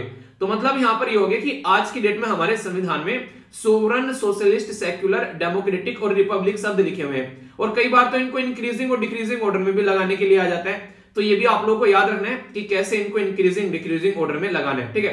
तो डिक्शनरी के पॉइंट ऑफ से आप लोग इनको लेकर चल सकते हैं, जब इनको इंक्रीजिंग डिक्रीजिंग ऑर्डर में लगाएंगे तो हल्का सा इसके बारे में याद रखिएगा। अब ये तो यहाँ पर दो शब्द ऐड कर दिए गए, पर हमने तो यार ये सुना था कि तीन शब्द ऐड किए गए हैं प्रीएम्बल के अंदर में, प्रस्तावना के अंदर में 42nd कॉन्स्टिट्यूशन अमेंडमेंट ऐड करके। हाँ भाई साहब, मैं क्या मना कर रहा हूँ, तीन वर्ड नहीं ऐड किए।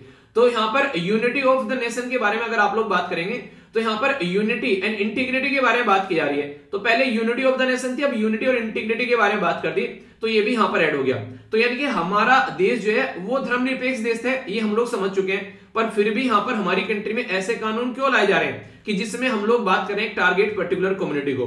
तो इसके चलते गवर्नमेंट यहाँ पर ये बेसिकली दलील देती है कि आज की डेट में ये कम्युनिटी जो है यहाँ पर काफी ज्यादा प्रोसिक्यूशन फेस कर रही है, यहाँ पर इनको मारा जाता है, इनको बेसिकली इनके रिलीजन जो है अधिकार जो है वो ढंग से फॉलो नहीं किए जाते हैं, तो इसलिए अलाउ किया गया। और अगर हम लोग सबको ही अलाउ कर दें तो फिर हमको दिक्कतें देखने को मिल जाएंगी, इतने सारे रिसोर्सेज नहीं हमारे पास में, तो ये पॉसिबल नहीं है। तो इसके चलते यहाँ पर एक पर्टिकुलर कम्युनिटी को टारगेट करना, तो ये हमारे संविधान के एक तरीके से सही उसमें नहीं रहा हिसाब में, ठीक है। दूसरा इशू क्या बन गया यहाँ पर, दूसरा जो इंपॉर्टेंट इशू बन गया वो बन गया यहाँ पर नॉर्थ ईस्ट के साथ में। आज की डेट में एक आसाम पर्टिकुलर एरिया में अकॉर्ड है, यानी कि एक तरीका एग्रीमेंट है जो 1985 में साइन किया गया था। तो ये जो एग्रीमेंट है ये खुद ये बोलता है कि कोई भी बांग्लादेश का इंसान अगर 25 मार्च 1971 से हमारे देश में आता है तो उसको उल्टा वहीं पर ही जाकर निर्वासित किया जाएगा, यानी कि डिपोर्ट कर दिया जाएगा, अपने देश में उसको हम लोग नहीं रखेंगे। तो ये बातें यहां पर खुद बोली गई है।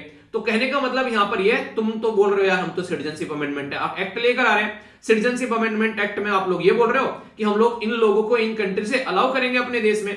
अब यहां पर तो ऑलरेडी बोल दिया गया कि आप लोग तो बोल रहे हो उनको सिटीजनशिप देंगे हम लोग, और हम लोगों ने इसके लिए अमेंडमेंट भी कर दिया, संशोधन कर दिया, पर लेकिन रियलिटी तो यहां पर ये कि आसाम तो ये अलाउ ही नहीं करने देगा, आसाम अकॉर्ड के तो खिलाफ में चले गए आप लोग, एक तरीके से इस तरीके से बातें यहां पर बोली जा रही है। तो ये भी काफी बड़ा इश्यू है जिसकी वजह से आसाम में कई बार प्रोटेस्ट देखने को मिलता है। नेक्स्ट जो इंपॉर्टेंट इश्यू है ये है बेसिकली फंडामेंटल राइट। अब ये वाला जो आर्टिकल है थोड़ा सा ध्यान से सुनिएगा, और इसके ऊपर कई बार क्वेश्चन बन चुके हैं। यहाँ पर बोला ये जा रहा है कि आज की डेट में अगर कोई पर्टिकुलर पर्सन है तो उसको फंडामेंटल राइट मिले हुए हैं, ये समझ में आता है पार्ट 3 में हमारे संविधान के अंदर में जो हमारे देश का नागरिक है।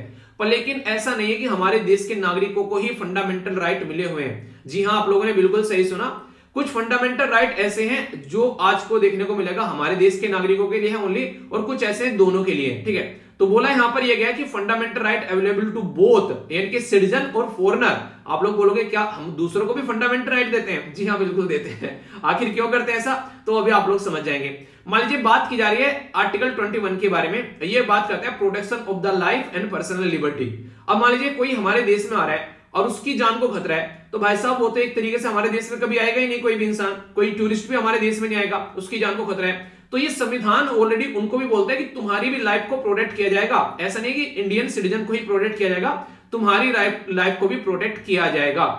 तो ये दोनों के लिए हो गया। अगर कोई अपने रिलीजन को एंजॉय करना चाहता है हमारे देश में आकर, तो भाई साहब उसको भी मनाही नहीं है, तुम भी अपने रिलीजन को एंजॉय कर सकते हो, हम लोग बिल्कुल नहीं रोकेंगे, तुम अपना रिलीजन खूब एंजॉय करो। तो इसके चलते हमारी कंट्री में इनको भी अधिकार दे रखे हैं। अब इक्वलिटी बिफोर लॉ, किसी ने आकर कुछ गड़बड़ कर दी देश में, तो हमारे कानून के हिसाब से उसके ऊपर बेसिकली आज की डेट में जो भी है उसके ऊपर केस चलेगा, ठीक है। तो एक तरीके से हर एक इंसान जो है जो हमारे देश में आएगा उसके लिए हम लोगों ने ये कानून बना रखे हैं। तो ये आर्टिकल 14, 20, 21, 21A, 22, 23, 24, 25, 26, 27, 28। अब यहाँ पर कोई भी ऐसा पर्टिकुलर आर्टिकल नहीं है जो यहाँ पर फॉरेनर के लिए अवेलेबल नहीं है, पर हाँ ये एनिमी अगर कोई कंट्री है तो उसके लिए यहाँ पर ये अवेलेबल नहीं होगा, ऐसे आप लोग यहाँ पर बोल सकते हैं। यानी कि निशाना किसकी तरफ को है? पाकिस्तान। ठीक है, तो ऐसा आप लोग समझ सकते हैं यहाँ पर। इसी के साथ में ये इंपॉर्टेंट क्वेश्चन आप लोगों से एग्जाम में पूछे जा चुके हैं। अब आप लोगों के मन में ये आ रहा होगा यार फिर ऐसे कौन से हैं बेसिकली फंडामेंटल राइट जो इनको हम ही एंजॉय कर सकते हैं, जो अंग्रेजों के सॉरी जो बाहर वालों को नहीं मिलेंगे, तो वो कौन से फंडामेंटल राइट है? तो वो है यहाँ पर ये वाले, ठीक है। ये आप लोग खुद एंजॉय कर सकते हो, ये बाहर वालों को नहीं है। तो ये जैसे कि आप लोग देखते हैं ओनली इंडियन सिटीजन के लिए यहाँ पर खासकर आर्टिकल 19 के अंदर दुनिया भर की चीजें हो जाती हैं, जैसे freedom of speech and expression. कोई आकर यहाँ पर ऐसा नहीं कि अपनी फालतू की बातें बकवास करेगा और हमारे देश में दंगे भड़का देगा, ठीक है। ये हमारे लिए है, जॉब देना, व्यापार देना, ये अपने लोगों को देना, ऐसे नहीं कि बाहर वालों को सबको हम लोग व्यापार देंगे। यहाँ पर अपने लोगों को यहाँ पर कहीं पर भी जाकर बच सकते हैं, सारी चीजें कर सकते हैं। और इसी के साथ में यहाँ पर हम लोग अपनी जो कल्चर है, अधिकार, उनको प्रोटेक्ट कर सकते हैं। और यहाँ पर ये सारी चीजें, माइनॉरिटी को प्रोटेक्ट करना, ये सारी चीजें भी आप लोगों को देखने को मिलेगी। मुद्दा क्या हो गया? मुद्दा ये हो गया कि ये ऐसे कानून है जो भाई साहब हमारे लोगों के लिए है। ऐसा नहीं कि इसमें आकर अंग्रेज बोल देंगे कि हम, फिर अंग्रेज याद आ रहा है। ये अंग्रेजों को भगाया ना हमारे देश में से, तो उसके चलते बार बार याद आ रहा है। मैंने कहा अंग्रेजों को कुछ नहीं देना, अपने देशों के लिए, अपने देश के लिए रखना है, ठीक है। तो ये बेसिकली आप लोगों को देखने को मिलेगा। तो ये काफी एक इंपॉर्टेंट मुद्दा यहाँ पर हो गया जो कि आप लोग समझ सकते हैं, ठीक है। तो ये भी काफी एक इंपॉर्टेंट पॉइंट हो गया जो कि याद रखेगा। तो इसलिए यहाँ पर कुछ अधिकार ऐसे हैं जो हमारे देश के लिए और बाहर वालों के लिए, सबके लिए, और कुछ ऐसे हैं जो हमारे देश के लिए हैं। और ये इतनी इंपॉर्टेंट क्वेश्चन है जो कई बार पूछे जा चुके हैं। तो ये आर्टिकल आप लोग इसके बारे में थोड़ा सा तो कम से कम पता होना चाहिए आप लोगों को, ठीक है। इसी के साथ में अभी एक और बात जो आप लोगों से मैं क्वेश्चन के फॉर्म में डिस्कस करना चाहूंगा, वो है सेक्युलरिज्म के बारे में कहां पर लिखा हुआ है। ये तो आप लोगों को मैंने पढ़ा दिया। ये लिखा हुआ है कहां पर, ये लिखा हुआ है बेसिकली संविधान के अंदर। अगर आप लोग जाएंगे तो प्रियम्बल प्रस्तावना के अंदर लिखा हुआ है। पर लेकिन अगर क्वेश्चन आप लोगों से कोई पूछ ले कि ये प्रस्तावना के अंदर ही लिखा हुआ है क्या, बस कहीं और संविधान के बारे में, मतलब सेक्युलरिज्म के बारे में आप लोगों को झलक नहीं देखने को मिलेगी, तो भाई साहब बिल्कुल गलत क्वेश्चन हो जाएगा। ये बिल्कुल झलक देखने को मिलेगी, और पर लेकिन डायरेक्ट झलक देखने को नहीं मिलेगी। वो गाना आएगा झलक दिखला जा। झलक दिखला जा मतलब झलक आप लोगों को खुद देखनी पड़ेगी उसके अंदर झांक कर। वो कैसे, वो मैं बताता हूं। देखिए आज की डेट में ना हमारे संविधान में जब आप लोग जाएंगे फंडामेंटल राइट में, तो राइट टू रिलीजन के बारे में लिखा हुआ है, यानी कि फंडामेंटल राइट है आप लोग अपने रिलीजन को एंजॉय कर सकते हैं। तो इसका मतलब क्या हो गया, इसका मतलब तो ये हो गया ना तुम्हारे रिलीजन में कोई इंटरफेयर नहीं करेगा। जो भी रिलीजन तुमको एंजॉय करना है एंजॉय कर लो। और यहाँ पर ये आर्टिकल 25 से 28 के बीच में आ गया, तो ये बिल्कुल सही बात होगी। तुम अपने रिलीजन को एंजॉय कर लो, कोई तुम्हारे रिलीजन में इंटरफेयर नहीं करेगा। तो फंडामेंटल राइट में ये लिखा हुआ है, ठीक है। आर्टिकल 19 के बारे में बात करें, 19 और 30 ये कल्चरल राइट के बारे में बात करते हैं बेसिकली। ये भी आप लोगों को फंडामेंटल राइट के अंदर ही देखने को मिलेंगे, यानी कि हम लोग अपने कल्चरल राइट को भी एंजॉय कर सकते हैं। यहाँ पर उसमें लिखा हुआ है, तो इसका मतलब सीधा सीधा ये हो गया कि कोई भी तुम्हारे इस पर्टिकुलर एरिया में भी इंटरफेयर नहीं करेगा। आ गया ना समझ में, यानी कि यहाँ पर भी कोई इंटरफेयर नहीं करेगा।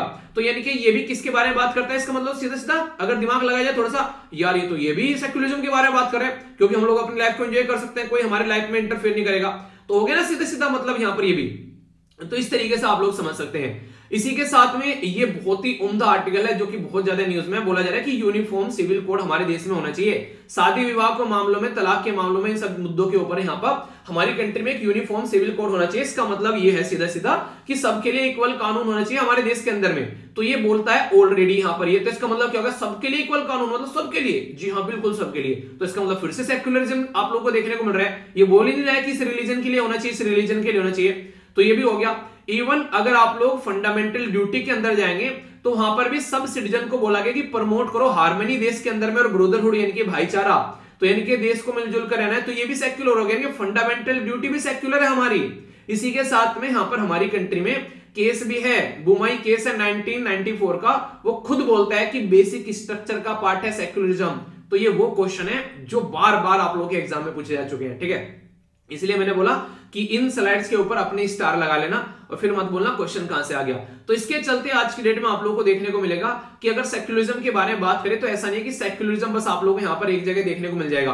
आर्टिकल 14 में सेक्युलरिज्म देखने को मिलेगा। राइट टू इक्वलिटी के बारे में बात करते हैं सबके लिए, इवन फॉरेनर के लिए भी। तो वहां पे भी आप लोग सेक्युलर की झलक देख सकते हैं।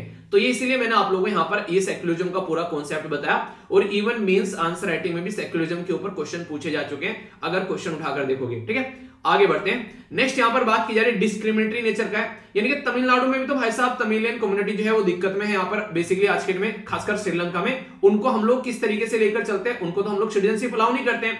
म्यांमार के अंदर हिंदू रोहिंग्या कम्युनिटी जो है वो कई बार दिक्कतें फेस करती है, उनको हम लोग अलाउ क्यों नहीं करते हैं, उसके बारे में सोचना चाहिए। इसी के साथ में यहाँ पर अगर बात करते हैं तो उइगर कम्युनिटी है चाइना के अंदर, बहुत ज्यादा दिक्कत फेस कर रही है। तो ये एक्ट जो बनाया गया सिटीजनशिप अमेंडमेंट, ये तो उसको भी लेकर आना चाहिए था, पर हम लोगों ने उसको भी नहीं लेकर आए।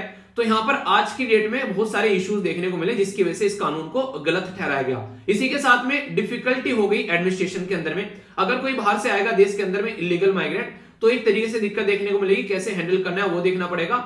इवन पड़ोसी देश के साथ में जिन 3 कंट्री से हम लोगों ने बोला है ये लोग आ सकते हैं, उसके साथ भी हमारे रिलेशन खराब हो सकते हैं अगर इस पैटर्न को इस तरीके से हम लोग लेकर चलते हैं। यानी कि हम लोगों को समझना पड़ेगा एग्जैक्टली क्या सही है और क्या गलत है, ऐसे हवा में तीर नहीं चलाना है। तो ये बातें यहाँ पर बोलने की कोशिश की गई है। मैं आशा करता हूं पूरा आर्टिकल जो है आप लोगों की समझ में आया होगा। जो जो बातें यहाँ पर बताई गई हैं, कोई कंफ्यूजन आप लोगों को इसको लेकर अब नहीं होना चाहिए, ठीक है। तो सारी बातें बता दी आप लोगों को। एक छोटी सी इंपॉर्टेंट पॉइंट आप लोगों को जो बता देता हूं, जो एक्सेप्शन के तौर पर यहां पर है। अगर कोई ये पॉइंट बताने जा रहा हूं ना, इसके ऊपर क्वेश्चन बन जाए, नॉर्मली आप लोग उस जो इंसान एक तरीके से जो यहां पर लेक्चर सुन रहा है वो आप लोग ये समझिए आप लोग के उससे ज्यादा नंबर होंगे। मतलब क्या है, नॉर्मली सारी चीजें आप लोग पढ़ लेते हो पर लेकिन एक्सेप्शन छोड़ देते हो, अपवाद छोड़ देते हो। अपवाद मतलब ये जो सिटीजनशिप अमेंडमेंट एक्ट हमारे देश में इंप्लीमेंट किया जा रहा है, ये इंपॉर्टेंट है, याद रखिएगा। त्रिपुरा, मिजोरम, आसाम, मेघालय, ये सारे एरिया आप लोगों को यहां पर देखने को मिलेंगे। त्रिपुरा, मिजोरम, आसाम, मेघालय, इनके अंदर अगर बात करें, यहां पर आप लोग कई सारी चीजें नजर आएंगी जो कि मैंने आप लोगों को पढ़ाया भी है। 6th शेड्यूल, इनके जो छठा शेड्यूल है, इनमें यहां पर आप लोग को देखने को मिलेगा। इसके तहत यहां पर ये बाहर के लोग अलाउ नहीं किए जाएंगे। ये ट्राइबल कम्युनिटी वाला एरिया है। इनके सिटीजनशिप अमेंडमेंट के थ्रू अगर कोई यहां पर आता भी है तो इन एरिया के अंदर, खासकर जहां पर छठा शेड्यूल लगता है, वहां पर आप लोग इनको अलाउ नहीं करोगे। तो ये काफी इंपोर्टेंट एक एक्सेप्शन होगी।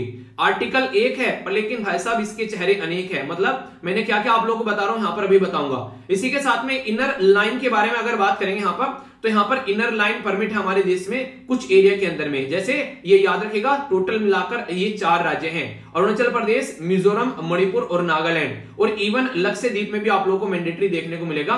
यहां पर आप लोग बेसिकली ऐसा नहीं कि जाकर जमीन वमीन लो और यहां पर जाकर रहने लगो, ये अलाउ नहीं करता है। ये यहां पर निकल कर आता है बंगाल ईस्ट फ्रंटियर रेगुलेशन 1873 का। इसके चलते आउटसाइडर को यहां पर अलाउ नहीं किया जाता है। अगर घूमने भी जाते हो तो परमिट लेकर जाना पड़ेगा। तो ये एक्सेप्शन है यहां पर इस कानून का, जहां पर आप लोग इसको सिटीजनशिप अमेंडमेंट एक्ट वाले कानून को इंप्लीमेंट नहीं कर सकते हैं। समझ में आ गया क्या क्या बोला? बहुत ही उम्दा आर्टिकल है, काफी इंपोर्टेंट आर्टिकल है। यहाँ पर यूपीएससी प्रीलिम्स और जीएस पेपर 2 के अंदर गवर्नेंस के पोर्शन के साथ में आप लोग इसको कनेक्ट कर सकते हैं। और देखो यार, ये तो टॉपिक मैं आप लोगों को ऐसा बोलूंगा, इसको तो आप लोग कंठस्थ करके जाना है, ठीक है? क्योंकि पूरे साल, पिछले 2 साल से ये टॉपिक जो है इतना न्यूज में है कि यहाँ पर बेसिकली उन्हें कहते हैं कि अतकी मचा रखी है इसने। अतकी कैसे मचा रखी है वो मैं भी आप लोगों को बताऊंगा। देखिए, हमारे देश में ना बहुत सारी एनजीओ आप लोगों ने देखी होगी। एनजीओ का नाम सुनते ही कई सारे तो नेगेटिव थॉट आते हैं माइंड में कि अच्छा एनजीओ बना ली, टैक्स बचाएगा, इसका मतलब टैक्स की चोरी करेगा, तो ऐसी चीजें आप लोगों को देखने को मिलती है। पर लेकिन एनजीओ जो थी ना, ये एक पर्टिकुलर अच्छे पर्पज के लिए बनाई गई थी, नॉन गवर्नमेंटल ऑर्गेनाइजेशन, यानी कि ऐसी ऑर्गेनाइजेशन जिसमें गवर्नमेंट जो है वो पार्टिसिपेट ना करे, एनजीओ ही यहाँ पर काम करे। जैसे मान लीजिए एक एनजीओ बनाते हैं हम लोग और हम बोलते हैं कि हमारे एरिया में जितने भी कूड़े करकट है हम लोग उनको साफ करेंगे मिलकर, और उसमें कंट्रीब्यूशन सारे वो बच्चे देंगे जो मिलकर काम कर सकते हैं। मैं आप लोगों को बताता हूं, मेरे डिस्ट्रिक्ट में यहाँ पर एक फ्रेंड है जो कि बेसिकली साथ में, जिसने मेरे साथ में अपनी जो है इंजीनियरिंग कंप्लीट की थी और फिलहाल अपनी एनजीओ चला रहे। उसने अपने गांव में आसपास में उसने काफी साफ सफाई की। वहां पर उसने अपनी जो पंचायत है उसके अंदर एक बच्चों की लाइब्रेरी बनवा दी है। और इसी के साथ में सबसे इंटरेस्टिंग चीज जो मुझे लगी जब उससे बातें कर रहा था मैं, जो प्रधान है ना, प्रधान को शर्म आने लगी उनके सामने खड़ा होते हुए। क्यों? क्योंकि प्रधान इतना काम नहीं कर रहे जितना काम वो लोग कर दे रहे हैं, और जबकि किसी से पैसा नहीं मांग रहे हैं कुछ भी। क्यों? क्योंकि सारे के सारे वो बेसिकली जॉब करने वाले बंदे हैं, ठीक है, तो कमाने वाले बंदे हैं। तो वहां पर अपने आप में मिलकर कॉन्ट्रीब्यूशन कर लेते हैं और जहां पर अच्छा लगता है उससे काम से कर लेते हैं। जैसे आप लोग बोलो ना कि बहुत सारे बच्चे से असली फैमिली के सिलेक्शन हो रहे हैं बहुत सारों के, ठीक है, तो उनको बोला जाए कि यार आप लोग ना थोड़ा थोड़ा कंट्रीब्यूट करो। इससे क्या करेंगे, हम लोग जितने भी ऐसे बच्चे हैं जिनके पास में किताबें नहीं है, उनको किताब डिस्ट्रीब्यूट करेंगे। ऐसे तरीके से चलती है बेसिकली एनजीओ। तो ये एनजीओ जो होती है नॉर्मली बनाई गई थी भले के लिए, पर लेकिन लोगों ने क्या काम करने स्टार्ट कर दिया, इसका कई जगह नेगेटिव इस्तेमाल करने स्टार्ट कर दिया। जैसे किसी पर्टिकुलर कंट्री के अंदर में एनजीओ को पैसे दे दिए और बोले कि जितने भी तुम्हारे वर्कर हैं उनको लगा दो देश के अंदर में दंगे भड़काने। ऐसी भी हरकतें देखने को मिलती हैं। कई सारे देश ऐसे हैं जहां पर एनजीओ गवर्नमेंट तक गिरा देती है। ऐसी भी हरकतें देखने को मिलती है। हमारी कंट्री में भी कई बार यहाँ पर गवर्नमेंट का यही आरोप रहता है एनजीओ के ऊपर कि एनजीओ जो है उस टाइम पर जब हमारे देश में किसानों का प्रोटेस्ट चल रहा था, उसमें बोला गया कई सारी एनजीओ ने काफी नेगेटिव रोल प्ले किया एक तरीके से, यानी कि किसानों के लिए तो पॉजिटिव रोल प्ले किया, पर गवर्नमेंट का मानना था उनके द्वारा नेगेटिव रोल प्ले किया गया उस प्रोटेस्ट को और ज्यादा बढ़ाने के लिए। इस तरीके से बातें देखने को मिलेगी। सिटीजनशिप अमेंडमेंट एक्ट जो हमारी कंट्री में यहाँ पर जब उसके प्रोटेस्ट चल रहे थे तो उसमें बोला गया बहुत सारी एनजीओ का वहां पर एक तरीके से कंट्रीब्यूशन रहा उस प्रोटेस्ट को और ज्यादा बढ़ाने के लिए। और ये एनजीओ वो रहती है मैक्सिमम जिनमें बाहर से पैसा आता है काफी ज्यादा। तो अभी रिसेंटली इसी के ऊपर बवाल ये मच रहा था कि इन एनजीओ के जो है वो लाइसेंस कैंसिल किए जाए, क्योंकि ये देश की शांति को भंग कर रही है, देश के कानून अर्थव्यवस्था को बिगाड़ने की कोशिश की जा रही है। जिस काम के लिए बेसिकली यहाँ पर ये आई है वो काम यहाँ पर नहीं कर रही है। तो इसके चलते इसका जो पट्टा रहता है एनजीओ का, पट्टा शब्द हालांकि आप लोगों को सुनने में थोड़ा सा और लग सकता है, पर लेकिन रियलिटी में पट्टा ही होता है कि जो एनजीओ के गले में डाले रखती है होम मिनिस्ट्री, और जब भी मन करता है उसको खींच देती है। क्या है उसके बारे में भी आप लोगों से बात करूंगा। अभी यहाँ पर फॉरेन कंट्रीब्यूशन रेगुलेशन जो एक्ट है ये क्या बोलता है कि बाहर से अगर आप लोगों के पास में कोई कंट्रीब्यूशन आ रहा है, यानी कि कोई बाहर का देश या कोई बाहर का इंसान, मान लीजिए बिल गेट्स बैठा है, जैसे कि इलोन मस्क बैठा है, इलोन मस्क बोले वाह यार स्टडी लवर फैमिली बड़ी अच्छी फैमिली है, ठीक है, बड़े अच्छे से पढ़ाई चल रही है, चलो मैं कुछ पैसे देता हूं और जितने भी स्टडी लवर फैमिली के जो बच्चे हैं उनको सबको क्या करेंगे, एक एक टैबलेट प्रोवाइड कराएंगे ताकि वो अपनी एजुकेशन अच्छे से ले सकें, ठीक है। तो इससे क्या होगा, सबके हाथ में टैबलेट आ जाएगा। पर लेकिन जैसे कि एक बहुत बड़ी असली फैमिली हो गई, 1 मिलियन के करीब यहाँ पर लोग हो गए, वो बोलने लगे कल को इलोन मस्क की पूरी एसएलवी फैमिली को बोलो कि देश के अंदर कुछ भी गलत हो रहा है तो वहां पर बेसिकली गवर्नमेंट के खिलाफ आवाज खड़ाए, मतलब प्रोटेस्ट करना स्टार्ट कर दे। तो इससे क्या होगा, जरा सी देर में पूरे देश के अंदर में जगह जगह लेवल पर प्रोटेस्ट होने स्टार्ट हो जाएंगे। तो यहाँ पर एनजीओ का गलत इस्तेमाल हो गया उस तरीके से, गवर्नमेंट के खिलाफ यहाँ पर एक तरीके से आवाज उठाना। पर यही एनजीओ अगर बोले कि पूरे के पूरे यहाँ पर देश के अंदर में 10 लाख लोग हम लोग इकट्ठे हो चुके हैं, एक एक पेड़ लगाने, तो 10 लाख पेड़ सेकंडों में लग जाएंगे, ये आप लोग देखते हैं। तो हर एक सिक्के के दो पहलू होते हैं, यानी पॉजिटिव भी हो गया, नेगेटिव भी हो गया। अब आप लोग उसको देखिए कैसे यूटिलाइज करना है। तो कई सारी एनजीओ ऐसे काम करती है कि वो बेसिकली नेगेटिव इंपैक्ट डाल देती है, उसके चलते दिक्कतें देखने को मिलने लगती है। तो अभी जो ह्यूमन राइट जो यहाँ पर बात करें, जो एनजीओ है जिसका नाम है यहाँ पर कॉमनवेल्थ ह्यूमन राइट इनिशिएटिव, तो ये जो एनजीओ है इसका रजिस्ट्रेशन जो है वो कैंसिल कर दिया गया है होम मिनिस्ट्री के द्वारा। तो उसकी वजह से यहाँ पर ये न्यूज में आ गई है।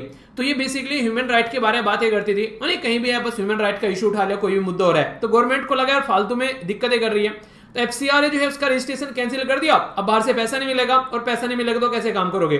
कल को कहीं चलकर प्रोटेस्ट करना है, और कहीं चलकर बॉम्ब ब्लास्ट करना है, कहीं चलकर किसी भी तरीके से कुछ किसी को की एक नुकसान पहुंचाना है, तो उसके लिए पैसा लगेगा। जैसे प्रोटेस्ट करना है, प्रोटेस्ट कितने लंबे समय तक चला लोगे? अगर प्रोटेस्ट में बोल दो चलो कल को चल के सब प्रोटेस्ट करते हैं, अब आके वहां रुकोगे, खाने के लिए खाना भी चाहिएगा, पीने के लिए पानी भी चाहिएगा, रात को सोने के लिए जगह और ओढ़ने के लिए कंबल वगैरह चाहिए, ठीक है? इस तरीके से पूरा एक व्यवस्था बनानी पड़ती है, तो सब चीजों के लिए पैसा लगेगा। तो अगर पैसा नहीं होगा तो प्रोटेस्ट कैसे चलेगा? तो कोई भी प्रोटेस्ट अगर चल रहा होता है उसके पीछे कोई ना कोई इसको फंड कर रहा होता है, तभी जाकर वो प्रोटेस्ट चल पाता है।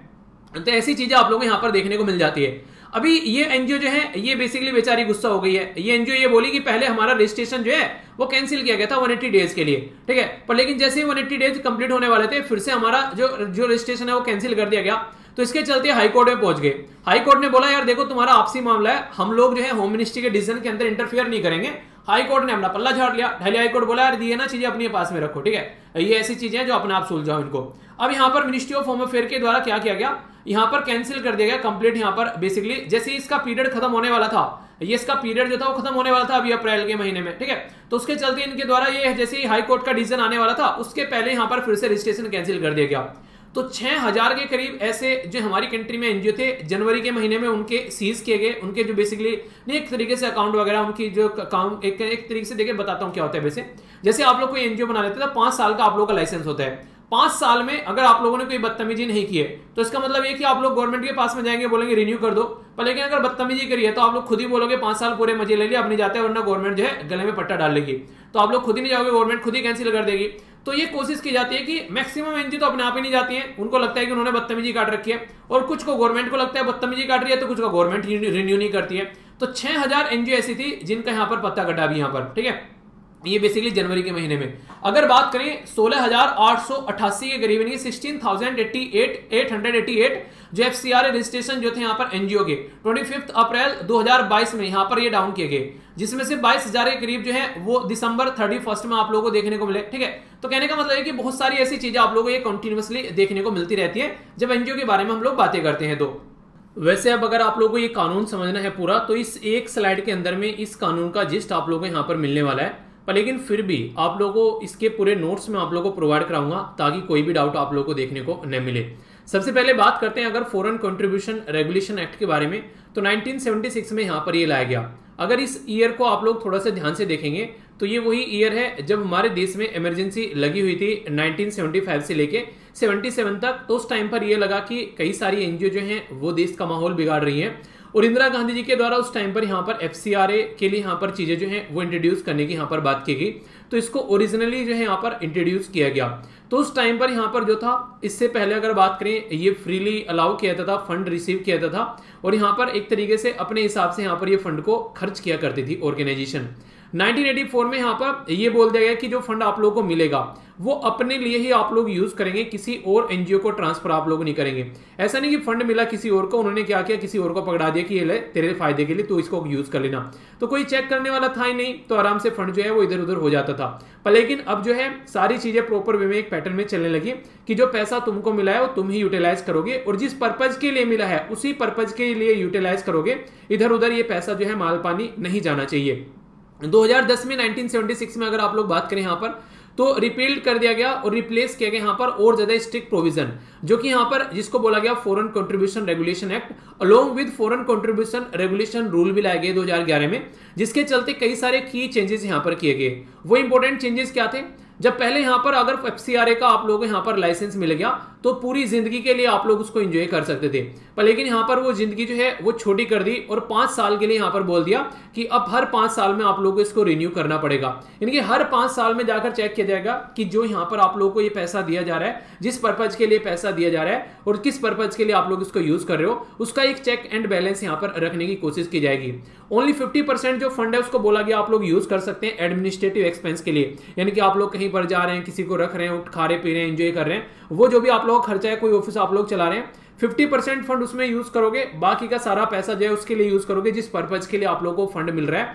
ऐसी कोई भी रिस्ट्रिक्शन यहां पर 1976 में नहीं थी, पर लेकिन अब यहां पर वो सारी रिस्ट्रिक्शन लगा दी। एफसीआरए में फिर अमेंडमेंट किया गया 2020 में और फिर से रीडिफाइन की गई इसकी कई सारी टर्म्स एंड कंडीशन और कैसे चीजों को यूटिलाइजेशन करना है। तो ये इस तरीके से यहां पर एफसीआरए जो है जब से चला अब तक का काफी बार इसमें कई सारे चेंजेस देखने को मिले। सबसे पहले एक इंपॉर्टेंट क्वेश्चन आप लोग याद रखेगा, फॉरेन कंट्रीब्यूशन रेगुलेशन एक्ट जो है यहाँ पर ये मिनिस्ट्री ऑफ होम अफेयर के अंडर आप लोगों को देखने को मिलेगा। अब 5 साल के लिए यहाँ पर आप लोग रजिस्टर करा सकते हैं, हर 5 साल में आप लोगों को उसको क्या करना पड़ेगा, जाकर उसको री रजिस्टर कराना पड़ेगा। एफसीआरए को जो अमेंड किया गया यहाँ पर, तो यहाँ पर कई सारी चीजें की गई, जैसा मैंने भी आप लोगों को बताया, चेंजेस किए गए, फिर से रीडिफाइन किया गया कि किस तरीके से आप लोगों को बेसिकली चीजों को यूज करना है। फंड जो रिसीव करता है उस पर्टिकुलर ऑब्जेक्टिव के लिए ही उसको यूज करना है, इधर उधर आप लोग यूटिलाइजेशन उसका नहीं कर सकते। वो सारी चीजें यहाँ पर बेसिकली देखने को मिली। इसी के साथ में एनुअल फ्लो जो है फंड का, जो भी यहाँ पर एक तरीके से कंट्रीब्यूशन में जाता है, ऑलमोस्ट डबल यहाँ पर जो देखने को मिलता है, ठीक है। तो वो क्लेम किया था यहाँ पर, तो उसका कई गलत तरीके से यूटिलाइजेशन यहाँ पर नहीं होना चाहिए, वो यहाँ पर आप लोगों को चीजें देखने को मिली। यानी कि फंड जो है जहां पर जिस तरीके से जिस पर्पज के लिए जा रहा है उसी को आप लोगों को देखने को मिलेगा। प्रोविजन लगा दिया गया यहाँ पर, अमेंडमेंट किया गया इसके सेक्शन 7 में, जिसके चलते फंड को यहाँ पर किस तरीके से यूटिलाइज करना है वो सारी बातें। इसी के साथ में एक सिंगल अकाउंट में आना है और वो भी कहां पर, एसबीआई की ब्रांच होगी दिल्ली के अंदर, वहीं पर ये फंड आना है, ठीक है। इसी के साथ में इसकी इंफॉर्मेशन शेयर करनी पड़ेगी, वो यहाँ पर बेसिकली बताएगी कि कहां से रेमिटेंस आ रहा है। रेमिटेंस क्या होता है, जैसे मान लीजिए आज के डेट में आप लोग अपना काम करने जाते हैं कहीं बाहर और वहां से पैसा कमाकर आप लोग अपने घर भेजते हैं, तो उसको रेमिटेंस बोलते हैं। आधार कार्ड यहां पर बेसिकली मैंडेटरी बना दिया गया ताकि पता चल सके, और कैप लगा दी गई यहां पर, जो भी मैंने आप लोगों को बोला था ये यहां पर काफी बड़ा चेंज किया गया। बोला गया था 50% फंड जो है वो आप लोग अपने लिए यूज कर सकते हैं एडमिनिस्ट्रेटिव खर्चों के लिए, या फिर मोटे मोटे तौर पर बोले तो अपनी जिंदगी को अय्यासी से उड़ाने के लिए, और 50% जो है यहाँ पर आप लोग उस काम के लिए खर्च कर सकते हो जिस काम के लिए आप लोगों को फंड मिला है। अभी जो 50% वाली लिमिट है इसको और कम कर दिया गया और इसको 20% कर दिया गया, यानी कि जो एडमिनिस्ट्रेशन के खर्चे हैं वो 20% है, जिस पर्टिकुलर पर्पज के लिए वो फंड आया है 80% उसी के लिए यूटिलाइज किया जाएगा। यानी कि अगर एजुकेशन के लिए फंड दिया गया है तो 80% उसी के लिए यूटिलाइज किया जाएगा, मोनली 20% जो है वो आप लोग खाने पीने रहने सोने के लिए आप लोग उसको एंजॉय कर सकते हैं। ये सारी बातें यहां पर देखने को मिली। पर लेकिन एक चीज आप लोगों को पता है कि जो चीजें सही होती है उसका क्रिटिसिज्म भी होता है।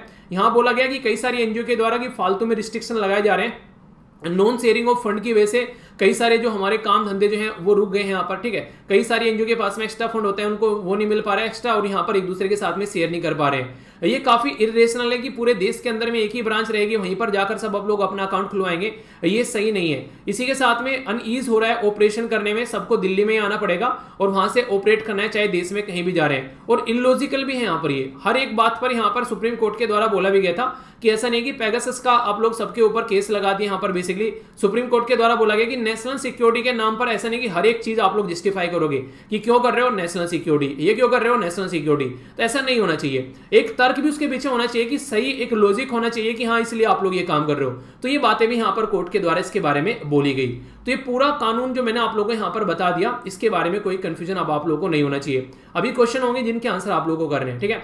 सबसे पहले तो यहाँ पर इसके बारे में पूरा बताया कि यहाँ पर अभी क्यों रिसेंटली ये न्यूज में आ गया। एक पूरा ओवरव्यू मैंने आप लोगों को यहाँ पर दिया, बेसिक इन्फॉर्मेशन, क्या फायदे क्या नुकसान और क्यों यहाँ पर इसको बेसिकली क्रिटिसाइज किया जा रहा है, ये सारी बातें हम लोगों ने देख ली। अब क्वेश्चन को अटेम्प्ट कीजिए, अच्छे से आप लोगों को अटेम्प्ट करना है, ठीक है। क्वेश्चन को ध्यान से पढ़िएगा, अगर ध्यान से पढ़ोगे तो सही आंसर दे पाओगे, अगर ध्यान से नहीं पढ़ोगे तो चूक जाओगे, ठीक है। तो इसलिए अच्छे से पढ़िएगा।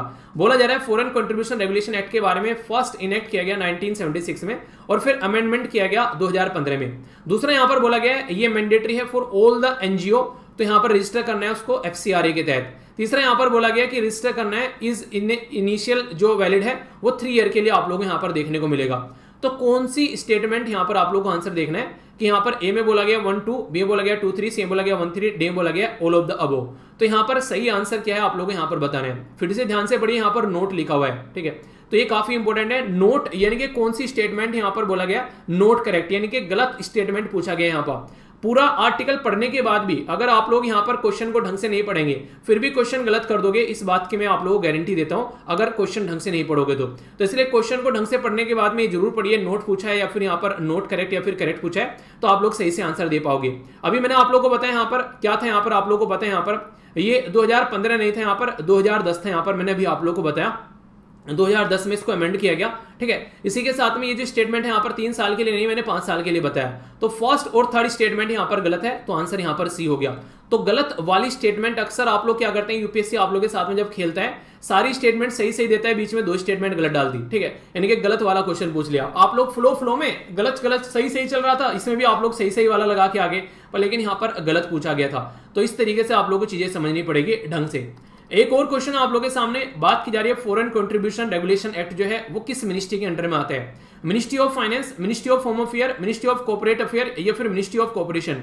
सही आंसर क्या है यहाँ पर, ये आप लोगों को बताना है। एक क्वेश्चन मैं आप लोगों से पूछूंगा होमवर्क के तौर पर, यहाँ पर हर एक मिनिस्ट्री के मिनिस्टर का आप लोगों को कमेंट बॉक्स में लिखने हैं, ठीक है।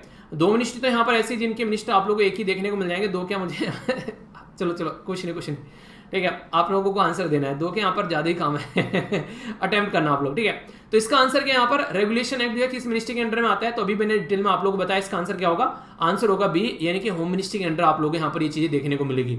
तो ये बेसिक इन्फॉर्मेशन है जिसके चलते क्वेश्चन आप लोग के एग्जाम में गलत नहीं होना चाहिए, इस तरीके से आप लोगों को चीजों को अटेम्प्ट करके चलना है। आई होप कि आप लोग के माइंड में इसको लेकर क्लैरिटी आई होगी, अगर डाउट होगा तो बताना, उसको दूर किया जाएगा। ओके, बात करने वाला हूं नेक्स्ट आर्टिकल में, इन्फ्लेशन को अगर हिंदी में आप लोग बोले तो महंगाई बोल सकते हैं। इन्फ्लेशन को किस तरीके से आप लोग नाप सकते हैं, अगर नापने की बात करूं, अगर आप लोग का पैसा जो है वो पैसा जितना ऑलरेडी है, पहले जितना पैसा हुआ करता था, मतलब आज के डेट में आप लोग के पास में मान लीजिए 10 रुपए है, ठीक है, और कोई आप लोग का जो चाय आप लोग खरीदने चाय का कप, तो पहला 10 रुपए में एक चाय आप लोग पी लेते थे, पर लेकिन फिलहाल चाय की जो वैल्यू है वो 15 रुपए हो गई है एक कप की, पर लेकिन आपके पास में 10 रुपए है। इसका मतलब यह कि आप लोग के पैसे की वैल्यू जो है वो डाउन हो गई है, अब इसी 10 रुपए में आप लोग एक चाय का कप नहीं खरीद पाएंगे क्योंकि उसकी वैल्यू 15 हो गई है। तो इसका मतलब यह कि इन्फ्लेशन आ गया, यहाँ पर बेसिकली जो चाय की वैल्यू बढ़ गई है, तो इन्फ्लेशन आ गया है। अब ये जो इन्फ्लेशन आता है, जिसको मैंने इन्फ्लेशन बोला, ये यहाँ पर किस रीजन की वजह से आता है, तो इसके बारे में आप लोग को पता होना चाहिए कि रीजन क्या है इन्फ्लेशन के। बेसिकली तो इसके पीछे कई सारे रीजन नॉर्मली दिए जाते हैं, पर इंपॉर्टेंट रीजन मैं आप लोगों को बताने वाला हूं। सबसे पहले बोलेंगे demand pull inflation. Demand pull inflation यानी कि मार्केट में चाय पीने वालों की संख्या बढ़ गई है, तो इसका मतलब यह कि चाय की मार्केट में डिमांड बढ़ गई है। अब यहां पर वही चाय जो 10 की आगे करती थी वो 15 की होने लगी है, 5 रुपए महंगी यहां पर हो गई है। दूसरा होता है कॉस्ट पुट इन्फ्लेशन, यानी कि चाय को बनाने वाली जो चाय की पत्ती होती है और जो दूध होता है उसका प्राइस यहां पर बढ़ गया, इसलिए चाय का प्राइस यहां पर बढ़ गया है। तो कॉस्ट की वजह से, क्योंकि उसमें रॉ मटेरियल जो यूज किया जा रहा है उनका प्राइस अगर बढ़ गया, तो उसकी वजह से कॉस्ट की वजह से उसका इन्फ्लेशन बढ़ गया, ये इसलिए बढ़ गया। आप लोगों के पास में पैसे ज्यादा आ चुके हैं आज के डेट में, सैलरी अच्छी खासी बढ़ चुकी है। आप लोगों ने बोला कि पहले तो हम लोग नॉर्मल चाय पी लेते थे, अब बोला कि भैया दूध की बनाना, वही पत्ती लगाकर, ठीक है, वही वाली चाय पीनी है बस। तो दूध की लगाना पत्ती लगाकर, तो इसका मतलब ये हो गया कि आप लोगों के पास में पैसे बढ़ गए, तो अब आप लोग अच्छी चाय पी सकते हैं, ठीक है। तो इसका मतलब क्या हो गया कि इसकी वजह से भी जब लोगों की सैलरी बढ़ती है तो भी यहां पर इस तरह की कंडीशन बन जाती है कि वो अलग अलग प्रोडक्ट खरीदने मार्केट में निकालते हैं। कोई टीवी खरीदेगा, कोई बाइक खरीदेगा, कोई गाड़ी खरीदेगा, तो इसका मतलब उन प्रोडक्ट की मार्केट में रिक्वायरमेंट बढ़ गई, यानी कि डिमांड बढ़ गई, और सप्लाई उतनी ही है जितनी पहले थी। तो इसका मतलब यह कि अब उस प्रोडक्ट का प्राइस बढ़ने वाला है।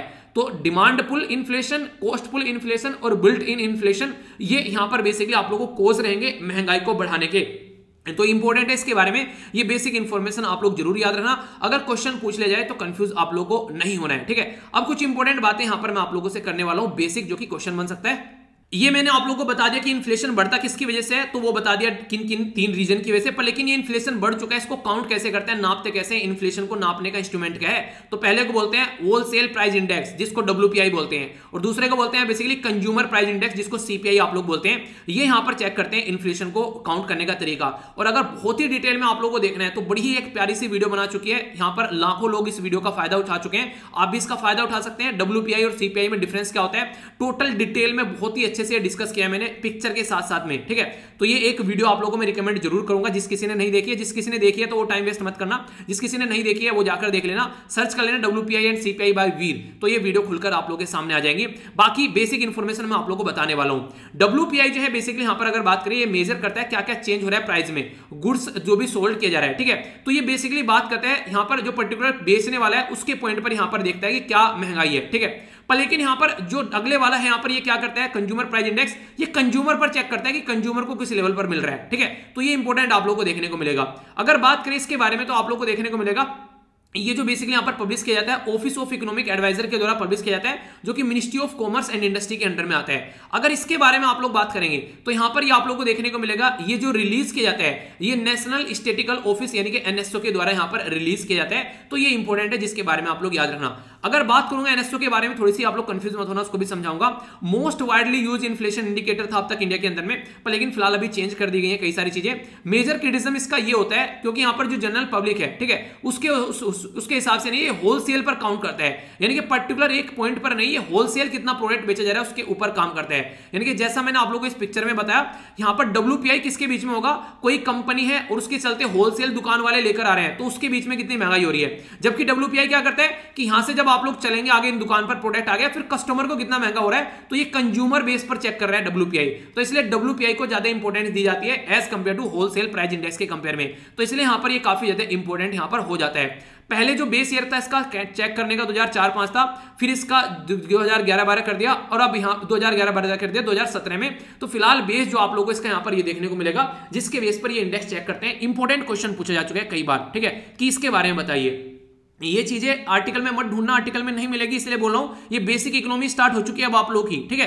ये बैंकिंग सिस्टम में आप लोग क्वेश्चन बन जाएंगे, तो इसलिए कहता हूं करंट अफेयर नहीं है भाई साहब लेक्चर। जो करंट अफेयर बोल बोलकर चिल्लाते रहते हैं सर 2 घंटे करंट अफेयर पढ़े, करंट अफेयर है क्या ये करंट अफेयर नहीं है, स्टैटिक पोर्शन है। तो इसलिए रिविजन भी आप लोग का हो जाता है, तो अच्छे से लेक्चर को एंजॉय किया करो एंड तक। अब बात कर लेता हूं यहां पर बेसिकली सीपीआई के बारे में, इसको बोलते हैं कंज्यूमर प्राइस इंडेक्स। तो कंज्यूमर प्राइस इंडेक्स चेक करता है food, medical, care, education, electronic, ये जो कंज्यूमर लेवल यानी कि जो आप लोग खरीद कर लेकर आता है ना, तो आप लोगों को कितना महंगा पड़ रहा है इसके बेस पर चेक करता है। तो इसको जो डिवाइड किया गया है 4 कैटेगरी में, consumer price index industrial worker के लिए, consumer price index agriculture labour के लिए, consumer price index rural labour के लिए, और कंज्यूमर प्राइस इंडेक्स अर्बन और कंबाइन। तो ये आप लोगों को देखने को मिलेगा। तो फर्स्ट जो 3 है यहां पर, वो तो लेबर मिनिस्ट्री के बेसिकली रहते हैं, ठीक है। जो फर्स्ट 3 है यहां पर कंपाइल किया जाता है लेबर मिनिस्ट्री के द्वारा, यहां पर आप लोगों को देखने को मिला लेबर ब्यूरो के द्वारा, जो कि लेबर मिनिस्ट्री के अंडर में आता है। जो 4th है यहां पर, ठीक है, जो कि यहां पर कंबाइन के बारे में बात करते हैं, ये एनएसओ के द्वारा यहां पर आप लोगों को देखने को मिलेगा, जो कि ministry of statistics and programme implementation के अंदर में आता है। ये क्वेश्चन एग्जाम में पूछा गया। अब आप लोग बताइए कहां से क्वेश्चन बन जा रहे हैं। तो अगर इस लेवल पर आकर तैयारी करना स्टार्ट कर देंगे ना, तो आप लोग हर एक एग्जाम को आप लोगों ने वो नहीं कहते कि धोबी पछाड़ मारते हुए नजर आएंगे, तो इस तरीके से देखने को मिलेगा। अब बेस ईयर यहां पर कर दिया इसका 2012, इंपॉर्टेंट है, याद रखिएगा।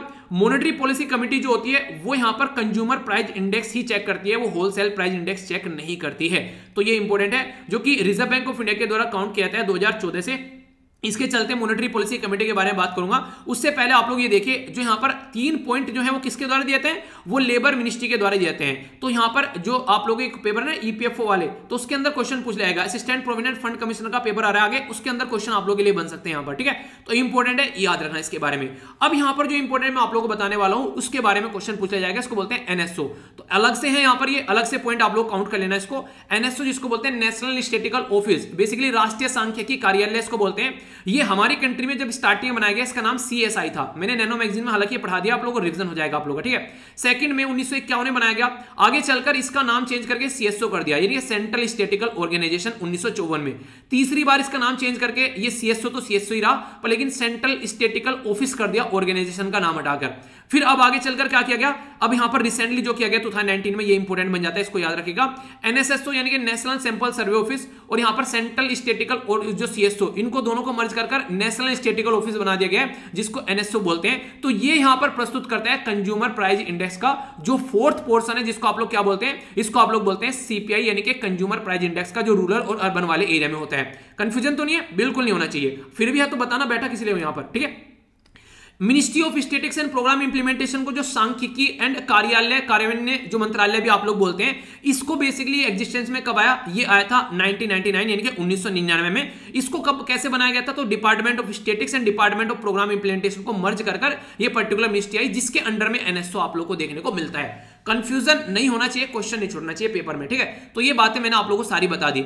अब राइटर से पूछ लेते हैं, राइटर क्या बोलते हैं। राइटर यहां पर ये बोलते हैं कि यार होलसेल प्राइस इंडेक्स जो है वो 10 हो गया, कंज्यूमर प्राइस इंडेक्स जो है वो 6 हो गया। तो आज की डेट में ये सारी जो चीजें बढ़ रही है लास्ट 4 मंथ में, तो इनको कैसे काउंट किया जाए, जबकि आरबीआई को तो यहां पर एक टारगेट दे रखा है कि 4 + -2, आप लोगों को उसके ज्यादा जाना ही नहीं है। 4 + -2 यानी कि जो इन्फ्लेशन हो सकता है, महंगाई हो सकती है, वो 4 + -2 यानी कि 4 के यानी कि 2 के और 6 के बीच में, यानी कि 2 के और 6 के बीच में महंगाई होनी चाहिए, इससे ज्यादा नहीं होनी चाहिए। पर लेकिन महंगाई काफी ज्यादा बढ़ रही है, तो आरबीआई क्या कर रहा है उसके बारे में बात करें तो आरबीआई की मॉनेटरी पॉलिसी क्या कर रही है यहाँ पर। तो इसके चलते टाइम अगर देखिए आप लोग यहाँ पर, तो अनएम्प्लॉयमेंट बढ़ रहा है, लोगों के पास में जॉब भी नहीं है, ठीक है, इसी के साथ में गरीबी भी बढ़ रही है, और उस टाइम पर इन्फ्लेशन बढ़ रहा है, उस टाइम पर महंगाई बढ़ रही है कि 10 रुपए का चाय का कप जो है 15 में मिल रहा है, लोगों के पास में सैलरी नहीं है, लोगों के पास में जॉब नहीं है, तो ये इन्फ्लेशन जो है वो काफी इंपैक्ट डाल रहा है। पर लेकिन क्या ये रियल इन्फ्लेशन है? अगर इसको हम लोग देखकर चलें तो राइटर ये बोल रहे हैं रियल इन्फ्लेशन नहीं है, ये बेसिकली पहले आप लोगों ने देखा लॉकडाउन लग गया तो उसकी वजह से इन्फ्लेशन हो गया, क्योंकि डिमांड तो उतनी रही मार्केट में, पर लेकिन सप्लाई कट डाउन हो गई, जिसकी वजह से इन्फ्लेशन बढ़ गया, महंगाई बढ़ गई, अनलॉक हुआ जैसे चीजें, फिर चीजें नॉर्मल होना स्टार्ट हो गई। तो अगर आप लोग कंपेयर करने लगेंगे 2021 में अप्रैल से लेकर जुलाई तक का, 2020 में यहां पर अप्रैल से जुलाई तक का, तो इसका मतलब बनता नहीं है कोई। क्यों? क्योंकि उस टाइम पर तो आप लोगों को देखने को मिलेगा कुछ और कंडीशन थी, आज के डेट में कुछ और कंडीशन है, तो दोनों को बेसिकली चेक करने का कोई मतलब नहीं है इस तरीके से। तो ऑफिशियल इन्फ्लेशन फिगर जो है वो आप लोगों को देखने को मिलती है यहां पर जब निकल कर आती है, तो वो ट्रू पिक्चर नहीं दिखा रही है फिलहाल टाइम पर लॉकडाउन और कोविड-19 के चलते। तो इसलिए आप लोग इनको बेसिकली आपस में मर्ज कर मत चलिए, इनको आप लोग अलग अलग तरीके से ही देखिएगा, ये बात यहां पर बोली गई है इसके द्वारा। तो यहां पर अगर बात करूं थोड़ी सी आप लोगों से, जब हमारी कंट्री में महंगाई हो जाती है ना, तो अकेला आरबीआई के ऊपर रेस्पॉन्सिबिलिटी नहीं रहती, यहां पर आरबीआई और गवर्नमेंट ऑफ इंडिया दोनों मिलकर काम करते हैं। इसीलिए आरबीआई की जो पॉलिसी होती है, याद रखना आरबीआई जो पॉलिसी बनाता है उसको मॉनेटरी पॉलिसी कमेटी पॉलिसी बोलते हैं हम लोग, इसलिए मॉनेटरी पॉलिसी कमेटी बन गई यहां से, ठीक है। पर लेकिन जो गवर्नमेंट ऑफ इंडिया काम करती है उनको हम लोग फिस्कल पॉलिसी बोलते हैं। तो फिस्कल पॉलिसी में क्या क्या होता है, जैसे टैक्स वगैरह चेंज कर दिया, इनकम टैक्स के स्लैब बढ़ा दी, वो कर दिया, स्पेंडिंग कहां खर्च करना है बजट प्रस्तुत किया जाता है, तो ये सारी फिस्कल पॉलिसी की कैटेगरी में आती है। और मॉनेटरी पॉलिसी क्या होती है, आरबीआई का रेट बढ़ गया, इंटरेस्ट रेट बढ़ गया, क्रेडिट रेशो बढ़ गया, तो इनको मॉनेटरी पॉलिसी बोलते हैं। जब दोनों को मिला देते हैं हम लोग आपस में, इसको बोलते हैं हम लोग गोल। इन गोल में क्या आता है, इकोनॉमिक ग्रोथ होनी चाहिए देश की भाई, इन्फ्लेशन नहीं होना चाहिए भैया, सोशल स्टेबिलिटी रहनी चाहिए, तो फिर यहां से निकल कर आता है। 2016 में 17 में क्वेश्चन पूछ लिया गया था मॉनेटरी पॉलिसी कमेटी से, 18 में भी हो सकता है, एग्जैक्टली डेट याद नहीं यूपीएससी की। उसने पूछा मॉनेटरी पॉलिसी कमेटी को चेयर कौन करता है, जो ये बताती है कि इन्फ्लेशन यानी कि महंगाई जो है 4+-2 के बीच में होना चाहिए, तो चेयर करते हैं इसको हमारे रिजर्व बैंक ऑफ इंडिया के गवर्नर। वहां पे पॉइंट में दिया गया था कि उसको फाइनेंस मिनिस्टर चेयर करते हैं, तो यहां पर रिजर्व बैंक ऑफ इंडिया के गवर्नर इसको चेयर करते हैं। और मॉनेटरी पॉलिसी कमेटी में टोटल मिलाकर 6 मेंबर होते हैं, 3 तो आरबीआई से आते हैं और 3 आते हैं यहां पर किससे, वो आते हैं गवर्नमेंट से, ठीक है। तो 3 आरबीआई 3 गवर्नमेंट, 6 मेंबर होंगे, तो इनके द्वारा डिसीजन यहां पर लिया जाएगा। अगर कोई मीटिंग लेनी है तो कोरम 4 का, यानी कि 4 मेंबर होंगे तो ही मीटिंग चलेगी, वरना मीटिंग आगे नहीं चलेगी। और आरबीआई तभी वोट करेगा यहां पर गवर्नर, अगर टाई हो जाता है, टाई नहीं होगा तो वो वोट नहीं करेगा। मतलब क्या हो गया, क्यों वोट नहीं करेगा आप लोग समझिए। जैसे कि टोटल मिलाकर 6 मेंबर हैं, तो 6 मेंबर में से आरबीआई वोट नहीं करेगा, तो इसका मतलब ये हो गया कि 5 मेंबर यहां पर अब वोट करेंगे। अब 5 में से कहीं पर भी हो सकता है एक साइड में रहे, बाकी के 4 एक साइड में आ जाए, 2 एक साइड में रहे, बाकी के 3 एक साइड में आ जाए, तो मेजोरिटी का डिसीजन लिया जा सकता है। पर लेकिन सोचिए 4 ही मेंबर है, एक मेंबर एब्सेंट है, तो यहां पर 2 बोले ये होगा काम, 2 बोले ये काम नहीं होगा, तो टाई हो गया। तो अब आरबीआई का गवर्नर जो है वो यहां पर बेसिकली वोट डालेगा, तो ऐसे यहां पर टाई हो जाती है तो वो वोट डालेगा, ठीक है। तो ये बेसिक इंफॉर्मेशन हो गई आरबीआई के बारे में। अगर आप लोगों से कोई पूछ ले तो कुछ बातें याद रखते हैं। रिजर्व बैंक ऑफ इंडिया हमारी कंट्री में फॉर्म किया गया था 1935 में, तो ये भी इंपॉर्टेंट क्वेश्चन बन जाता है आप लोगों से यहां पर। उस टाइम पर जब हमारी कंट्री में रिजर्व बैंक ऑफ इंडिया जो बनाया गया उस टाइम पर 1935 में, तो गवर्नमेंट ऑफ इंडिया 1935 एक्ट के थ्रू बनाया गया था यहां पर ये अंग्रेजों के द्वारा। तो याद रखना उस टाइम पर हमारी कंट्री में जो लॉर्ड विलिंगटन, जो बेसिकली हमारी कंट्री में गवर्नर जनरल हुआ करते थे, जो कि 1931 से लेकर यहां पर 1936 तक वो हमारी कंट्री में गवर्नर जनरल रहे। उस टाइम पर इनको वाइसराय बोला जाता था, ठीक है। तो इंपॉर्टेंट है। सेकंड राउंड टेबल कॉन्फ्रेंस भी इसी टाइम पर आप लोगों को देखने को मिली, जिसमें आप लोगों को देखने को मिला यहां पर ये सेकंड राउंड टेबल कॉन्फ्रेंस थी ना, राउंड टेबल कॉन्फ्रेंस जो कि यहां पर कहां पर हुआ करती थी, लंदन में हुआ करती थी।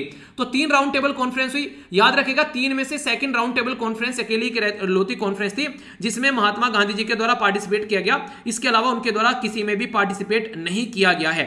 तो ये एक इंपॉर्टेंट मुद्दा आप लोग याद रखिएगा।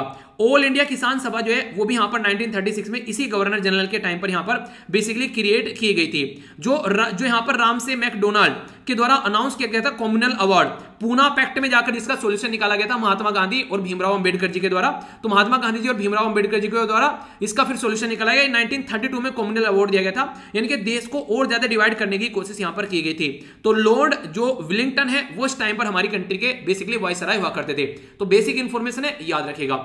अगर आगे बात करें अगर आगे बात करते हैं रिजर्व बैंक ऑफ इंडिया, ये नेशनलाइज किया गया 1949 में। फर्स्ट जो हेडक्वार्टर आप लोगों को देखने को मिलेगा रिजर्व बैंक ऑफ इंडिया का, ठीक है, तो वो कोलकाता में था। फिर कोलकाता से आगे लेकर इसको कहां पर आ गए, मुंबई में। यानी कि 35 से 2 साल में समझ में आ गया कोलकाता में काम नहीं चलेगा, मुंबई लेकर चलते हैं, तो 2 साल के अंदर ही मुंबई पहुंच गए इसको लेकर। फर्स्ट जो गवर्नर जनरल थे यहां पर आरबीआई के, वो थे यहां पर सर ओसबोर्न स्मिथ, तो ये थे यहां पर पहले गवर्नर जनरल, ठीक है। तो ये बेसिक इंफॉर्मेशन मैंने आप लोगों को आरबीआई के बारे में बता दी। तो क्या क्या आप लोगों ने देख लिया, यहां पर इन्फ्लेशन देख लिया, यहां पर सीपीआई डब्ल्यूपीआई के बारे में बता दिया, जो यहां पर नेशनल स्टैटिस्टिकल ऑफिसर के बारे में बता दिया, मॉनेटरी पॉलिसी कमेटी के बारे में बता दिया, आरबीआई के बारे में बता दिया। बाकी और डिटेल में अगर आप लोगों को समझना है सीपीआई डब्ल्यूपीआई के बारे में, जो कि काफी डिटेल में मैंने डिस्कस किया है, उसको जाकर देख लेना, आर्टिकल के अंदर मजा आ जाएगा आप लोगों को, क्योंकि बहुत सारी चीजें मैंने डिस्कस की है, ठीक है। तो ये सारे पॉइंट जो आप लोगों को देखने को मिलेंगे, मैंने बेसिकली वीडियो खोलकर देखी थी मैंने कि क्या क्या डिस्कस किया है, तो ये कुछ मैंने डाल दिए यहां पर पीपीटी के अंदर, पर लेकिन रियलिटी में आप लोगों को वीडियो को देखेगा तो सुनने में भी मजा आएगा और टॉपिक कवर हो जाएगा। बैंकिंग किसी भी एग्जाम की तैयारी कर रहे हैं, इवन यूपीएससी के अंदर कहीं पर भी क्वेश्चन आप लोगों का बन सकता है, ठीक है। सॉरी, यहां पर अभी आप लोगों को पता है काफी इंपॉर्टेंट प्लेयर थे हमारे देश में, मिताली राज, उनके द्वारा अपना रिटायरमेंट जो है वो अनाउंस कर दिया गया। तो इनके बारे में बहुत सारी इंफॉर्मेशन है यहाँ पर बेसिकली स्लाइड के अंदर कवर, तो मैं सारी इंफॉर्मेशन आप लोगों को टेलीग्राम पर डाल दूंगा। क्रिकेट में इंटरेस्ट रखते हैं तो आप लोग देखते हैं, कई बार क्वेश्चन भी आप लोगों से बढ़ जाते हैं। फूड क्राइसिस के बारे में मैंने आप लोगों से बात करी, रसिया बैक्ड यूक्रेन ग्रेन एक्सपोर्ट। तो अभी रसिया जो है वो यूक्रेन में से चाह रहा है कि एक्सपोर्ट हो, क्योंकि तुर्की के साथ में बात की गई और तुर्की के ऊपर क्या इंपैक्ट पड़ रहा है वो मैंने अभी आप लोगों को बताया। तो ये काफी इंपॉर्टेंट है यहाँ पर, जो कि रसिया और यूक्रेन के क्राइसिस की वजह से जो यहाँ पर अभी चीजें देखने को मिल रही है, तो ऑल ओवर वर्ल्ड में इंपैक्ट पड़ रहा है। यहाँ पर जो श्रीलंका है यहाँ पर वो चाह रहा है कि चाइना के साथ में मिलकर काम किया जाए, वो सॉरी इंडिया के साथ में मिलकर काम किया जाए श्रीलंका के अंदर में शांति बनाए रखने के लिए, क्योंकि श्रीलंका के अंदर काफी बुरी कंडीशन अभी देखने को मिल रही है। तो उसके बारे में यहाँ पर बात की जा रही है। तो देखते हैं कितना अच्छे से चीजें हो पाती हैं, क्योंकि आज के डेट में चाइना जो है वो अपनी रिनमिनबी जो उसकी करेंसी है उसका इन्वेस्टमेंट कर रहा है काफी ज्यादा, खासकर यहाँ पर डॉलर से ऊपर निकलने के लिए, अपनी करेंसी को स्ट्रॉन्ग बनाने के लिए। तो ये बातें चल रही है। इसी के साथ में वैसे तो कह रहा है कि इंडिया जो है चाइना के साथ में मिलकर बात करेगा, काम करेगा, चाइना बोल रहा है ये, पर लेकिन दूसरी साइड में चाइना जो है लद्दाख वाले रीजन में उल्टी सीधी हरकतें कर रहा है। ये यूएसए के आर्मी जनरल के द्वारा बोला गया, जो कि यहाँ पर अभी आप लोगों को देखने को मिल रहा है। इंडिया के अंदर विजिट की गई इनके द्वारा, ठीक है। तो यहाँ पर इनका नाम है चार्ल्स फ्लैन, तो इनके द्वारा ये बातें की गई। और हमारी कंट्री में जो आर्मी चीफ हैं मनोज पांडे साहब, तो इनके साथ में यहाँ पर बेसिकली बातें की गई। तो चाइना एक ऐसा सांप है जो कि दो मुहा सांप आप लोग बोल सकते हैं, ठीक है। तो ऐसे इंसानों पर कभी विश्वास नहीं करना चाहिए। बाकी एक काफी इंटरेस्टिंग क्वेश्चन आप लोगों के लिए बन सकते हैं। National highway authority of India के द्वारा Guinness book of world record में अपना नाम दर्ज करा लिया गया है। 75 किलोमीटर लंबी रोड जो है वो बनाई गई यहाँ पर 105 घंटे 33 मिनट में। तो इसकी वजह से यहाँ पर ये नाम आ गया है। तो आप लोगों से कोई कल को पूछ ले national highway authority of India के बारे में, तो याद रखिएगा ये एक ऐसी बॉडी है जो हमारी कंट्री में बनाई गई, basically national highway authority of India act 1988 की हेल्प से, और ये ministry of road transport and highway के अंडर में आती है। पहले जो चेयरमैन थे इनका नाम था योगेंद्र नारायण, जो कि यहाँ पर फर्स्ट चेयरमैन थे। आज कौन है चेयरमैन ये बताना है। इसका मोटो बड़ा प्यारा लगता है मुझे, not just road building a nation. तो ये आप लोगों को मोटो देखने को मिलेगा।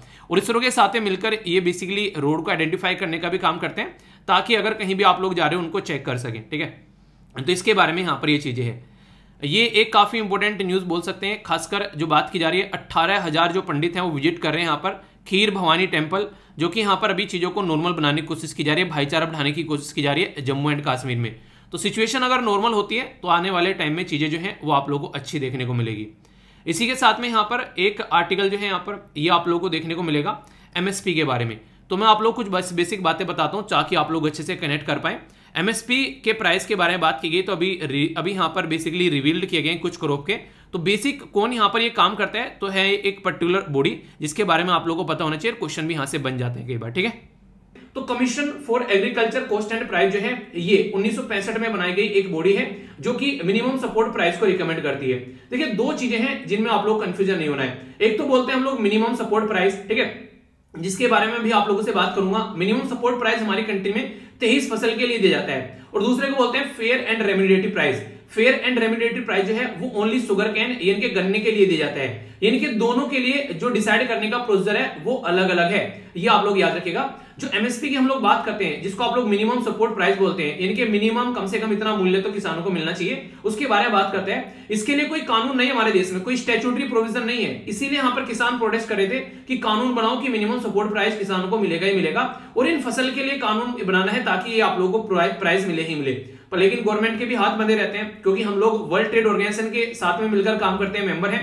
तो ये सारी चीजें कहीं ना कहीं सब्सिडरी के अंदर जब आप लोग जाकर चेक करोगे तो यहाँ पर एक तरीके से इंटरनेशनल लेवल पर चीजों का उल्लंघन भी हो सकता है। तो इसलिए हम लोग को बैलेंस बनाकर चलना है इंटरनेशनल ट्रेड के साथ में भी, और इंटरनल जो हमारी कंट्री में जो चीजें हैं उनको भी साथ में लेकर चलना है। तो फेयर एंड रेम्यूनरेटिव प्राइस जो है उसके लिए कानूनी प्रोविजन है गन्ने के फील्ड में, उसके बारे में आप लोगों से बात करूंगा।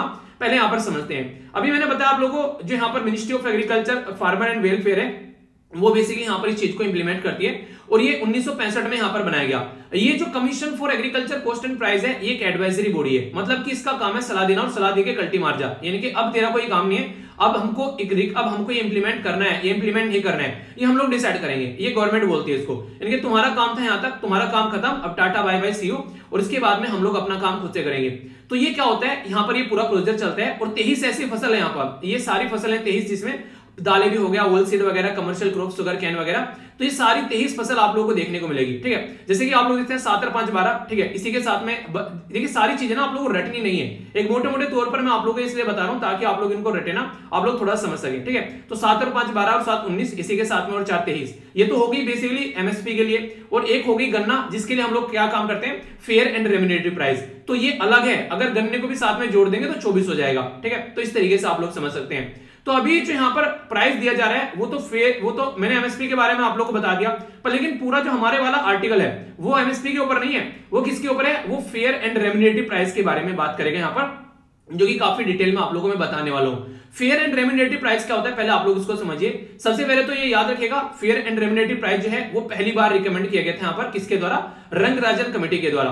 और जब यहाँ पर किस तरीके से हम लोग अपनी कंट्री में जो शुगर कैन यानी कि गन्ने वाली जो इंडस्ट्री है उसको रीऑर्गेनाइज करेंगे, उसके चलते यहाँ पर ये डिसाइड किया गया था कि यार हाँ ऐसा कुछ यहाँ पर होना चाहिए कम से कम गन्ने के लिए, और काफी इंपॉर्टेंट है गन्ना, तो उसको साथ में लेकर चलना है। तो फेयर एंड रेम्यूनरेटिव प्राइस जो है ये यहाँ पर ऐसा नहीं है कि बस सेंट्रल गवर्नमेंट यहाँ पर देती है, इसमें स्टेट गवर्नमेंट का भी काफी बड़ा रोल आप लोगों को देखने को मिलेगा।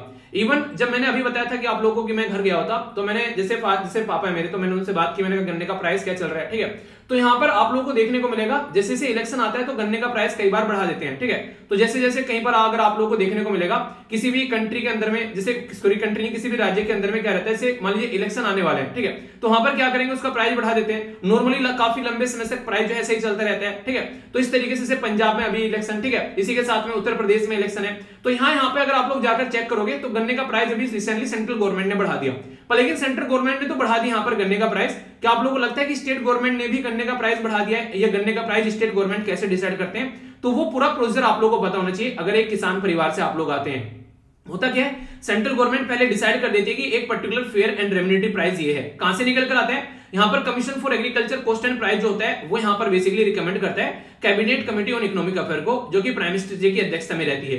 ये अपना काम करके इसको बता देता है कि ऐसा कुछ होने वाला है। अब cabinet committee on economic affair जो है वो डिसाइड करती है कि इसको कैसे लेकर चलना है। मान लीजिए इन्होंने बोल दिया कि पूरे देश के अंदर में 250 रुपए पर क्विंटल पूरे देश के अंदर में प्राइस रहना है। अब इन्होंने तो बता दिया कि हम लोग 250 रुपए पर क्विंटल के हिसाब से डिसाइड करते हैं कि इतना यहाँ पर रहना है, यानी कि मिनिमम इतना प्राइस तो आप लोगों को हर क्विंटल के हिसाब से किसानों को देना ही देना है। अब यहाँ पर ये बातें चलेगी स्टेट के हाथ में, क्योंकि आप लोगों को पता होगा अगर संविधान के अंदर आप लोग जाओगे तो यहाँ पर 7वें शेड्यूल के अंदर ये बेसिकली एग्रीकल्चर को रखा गया है, किसकी लिस्ट के अंदर में, स्टेट लिस्ट के अंदर में। तो ये काफी इंपॉर्टेंट है, आप लोगों से डायरेक्ट क्वेश्चन बन सकता है। इसको अभी रिसेंटली बात भी बोली गई है कि यहाँ पर इसको किसके अंदर लेकर आना चाहिए, कॉन्करेंट लिस्ट के अंदर लेकर आना चाहिए, ताकि सेंट्रल स्टेट गवर्नमेंट जो है वो दोनों कानून बना सके। क्योंकि संविधान में जो 7वां शेड्यूल है ना, वो इन्हीं सब मुद्दों के बारे में बात करता है कि कौन सा टॉपिक जो है किसके हिस्से में आना चाहिए, यानी कि सेंट्रल गवर्नमेंट कानून बनाएगी, स्टेट गवर्नमेंट कानून बनाएगी, या फिर दोनों मिलकर कानून बनाएंगे। तो अभी जो है एग्रीकल्चर का मुद्दा जो है वो स्टेट गवर्नमेंट के अंदर आप लोगों को देखने को मिलेगा। तो इसमें अगर आप लोग मोटे मोटे तौर पर चीजों को जानना चाहेंगे, तो जब सेंट्रल गवर्नमेंट ने डिसाइड कर लिया कि फेयर एंड रेम्यूनरेटिव प्राइस इतना रहेगा, उसके ऊपर अब मान लीजिए 250 डिसाइड कर लिया उन्होंने, अब यहाँ पर स्टेट गवर्नमेंट अपने हिसाब से ऐड करेंगे इसमें। मान लीजिए स्टेट गवर्नमेंट ने 100 रुपए ऐड कर दिए, उत्तर प्रदेश ने 150 रुपए ऐड कर दिए, पंजाब ने, ठीक है, 200 रुपए ऐड कर दिए मान लीजिए हरियाणा ने। तो ये अपने अपने हिसाब से फिर यहाँ पर प्राइस ऐड करते रहते हैं, पर लेकिन 250 तो देना ही देना है। तो इसके चलते अलग अलग राज्य के अंदर में आप लोगों को इनका प्राइस जो है वो अलग अलग नजर आएगा। ये बिल्कुल ऐसे जैसे आप लोग ऑयल का प्राइस देखते हैं ना, आज के टाइम में पेट्रोल हो गया, डीजल हो गया, किसी राज्य में कुछ है, किसी राज्य में कुछ है, तो वो अपने अपने हिसाब से टैक्स लगाते हैं, उसके हिसाब से काम चलता रहता है। तो इसके चलते यहाँ पर आप लोगों को हमेशा एक बात देखने को मिलेगी, जो यहाँ पर स्टेट के द्वारा डिसाइड किया गया, स्टेट गवर्नमेंट के द्वारा, जिसको स्टेट एडवाइस प्राइस बोलते हैं। जो सेंट्रल गवर्नमेंट की बात करें तो फेयर एंड रेम्यूनरेटिव प्राइस हो गया, जब स्टेट के बारे में बात करें तो स्टेट एडवाइस प्राइस हो गया।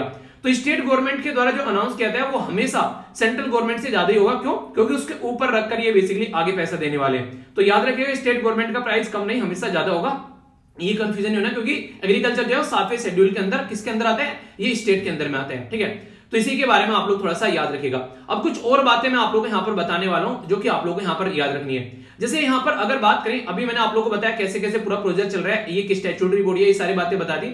अब यहाँ पर ऑब्जेक्टिव क्या रहता है कमीशन का, कमीशन जो है वो स्टेब्लिश कहता है रिकमेंडेशन देने के लिए कि हाँ इस तरीके से करना है, और जब ये रिकमेंडेशन देता है तो ये एनालाइज करता है कि मार्केट में डिमांड और सप्लाई कैसी है, कि मार्केट में जितनी डिमांड है उतनी सप्लाई चल रही है, फिर दोनों में कुछ ऊंच नीच चल रही है, और अगर यहाँ पर एमएसपी आप लोग यहाँ पर कुछ लेकर आ रहे हो तो उसका कंज्यूमर के ऊपर क्या इंपैक्ट पड़ेगा। ऐसा तो नहीं है कि बस मनमानी चल रही है, कंज्यूमर को उसका बहुत ज्यादा नुकसान देखने को मिल रहा है, तो वो सारी चीजें नहीं होनी चाहिए। तो ये बेसिक आप लोगों को यहाँ पर समझना पड़ेगा, जो कि आप लोगों को क्वेश्चन की फॉर्म में अभी मैंने पूछा भी था यहाँ पर कि क्या ये काम करता है, तो यहाँ पर बेसिकली वो इसको डिसाइड करता है। ठीक है, एनालाइज करता है। एक जो बहुत ही ज्यादा इंपॉर्टेंट टॉपिक है, वो टॉपिक का पॉइंट है वो यहाँ पर आप लोगों को नजर आएगा। मिनिमम सपोर्ट प्राइस जो है ना, इसमें अगर आप लोग बात करें कोई भी स्टैट्यूटरी स्टेटस नहीं है, यानी कि गन्ने को छोड़कर किसी को भी यहाँ पर गवर्नमेंट के कानून के द्वारा सपोर्ट प्रोवाइड नहीं मिलता है। अब गन्ने को कहां से मिलता है, गन्ने को मिलता है शुगर कैन कंट्रोल ऑर्डर है 1966 का, जो कि इसेंशियल कमोडिटी एक्ट 1955 के हिसाब से बनाया जाता है। इसमें यहाँ पर किसानों को एक फिक्स प्राइस यहाँ पर प्रोवाइड कराने की कोशिश की जाती है, जो कि अक्टूबर से लेकर सितंबर तक यहाँ पर आप लोगों को टारगेट देखने को मिलता है। ठीक है, ड्यूरिंग द एवरी ईयर यहाँ पर ये स्टार्ट होता है, जिसके बेस पर यहाँ पर काम चलता है पूरा। तो फेयर एंड रेम्युनेटिव प्राइस जो होता है वो रंगराजन कमेटी, जो मैंने भी आप लोगों को बताया था कि शुगर कैन इंडस्ट्री को कैसे ऑर्गेनाइज करना है, उसके द्वारा ये बातें बताई गई थी। ठीक है, तो ये बेसिक चीजें होगी। बाकी यहाँ पर जो एक कमेटी है, जो यहाँ पर इस कमेटी के बारे में, कमीशन के बारे में आप लोगों से क्वेश्चन बन जाए, तो इसके बारे में कुछ बेसिक इंफॉर्मेशन मैं आप लोगों को बता देता हूं। जैसे यहाँ पर अगर बात करें तो करंटली इसके अंदर टोटल 5 मेंबर होते हैं। एक तो चेयरपर्सन होता है, इसी के साथ में मेंबर सेक्रेटरी होते हैं, 1 ऑफिशियल मेंबर देखने को मिलेगा और 2 नॉन ऑफिशियल मेंबर देखने को मिलेंगे। ये जो नॉन ऑफिशियल मेंबर होते हैं ये रिप्रेजेंट करते हैं फार्मिंग कम्युनिटी से, ताकि चीजों को प्रॉपर समझा जा सके, ऐसा नहीं कि अपनी मनमानी यहाँ पर चला रहे। तो इस तरीके से पूरा प्रोसीजर आप लोगों के सामने यहाँ पर निकल कर आता है, जिसके बेस पर यहाँ पर ये चीजें प्रोवाइड कराते हैं। एक और इंपॉर्टेंट बात यहाँ पर, अगर आप लोग यहाँ पर बेसिकली चीजों को देखेंगे, ठीक है, तो यहाँ पर 3 तरीके से हमारे देश में जो खेती वो की जाती है, जैसे रबी क्रॉप हो गई, खरीफ हो गई, जायद होगी। ठीक है, तो यहाँ पर अगर आप लोग बात करेंगे गन्ना कहां पर आता है, तो उसके बारे में आप लोगों को पता होना चाहिए कि शुगर कैन आप लोग कहां पर देखने को मिलेगा।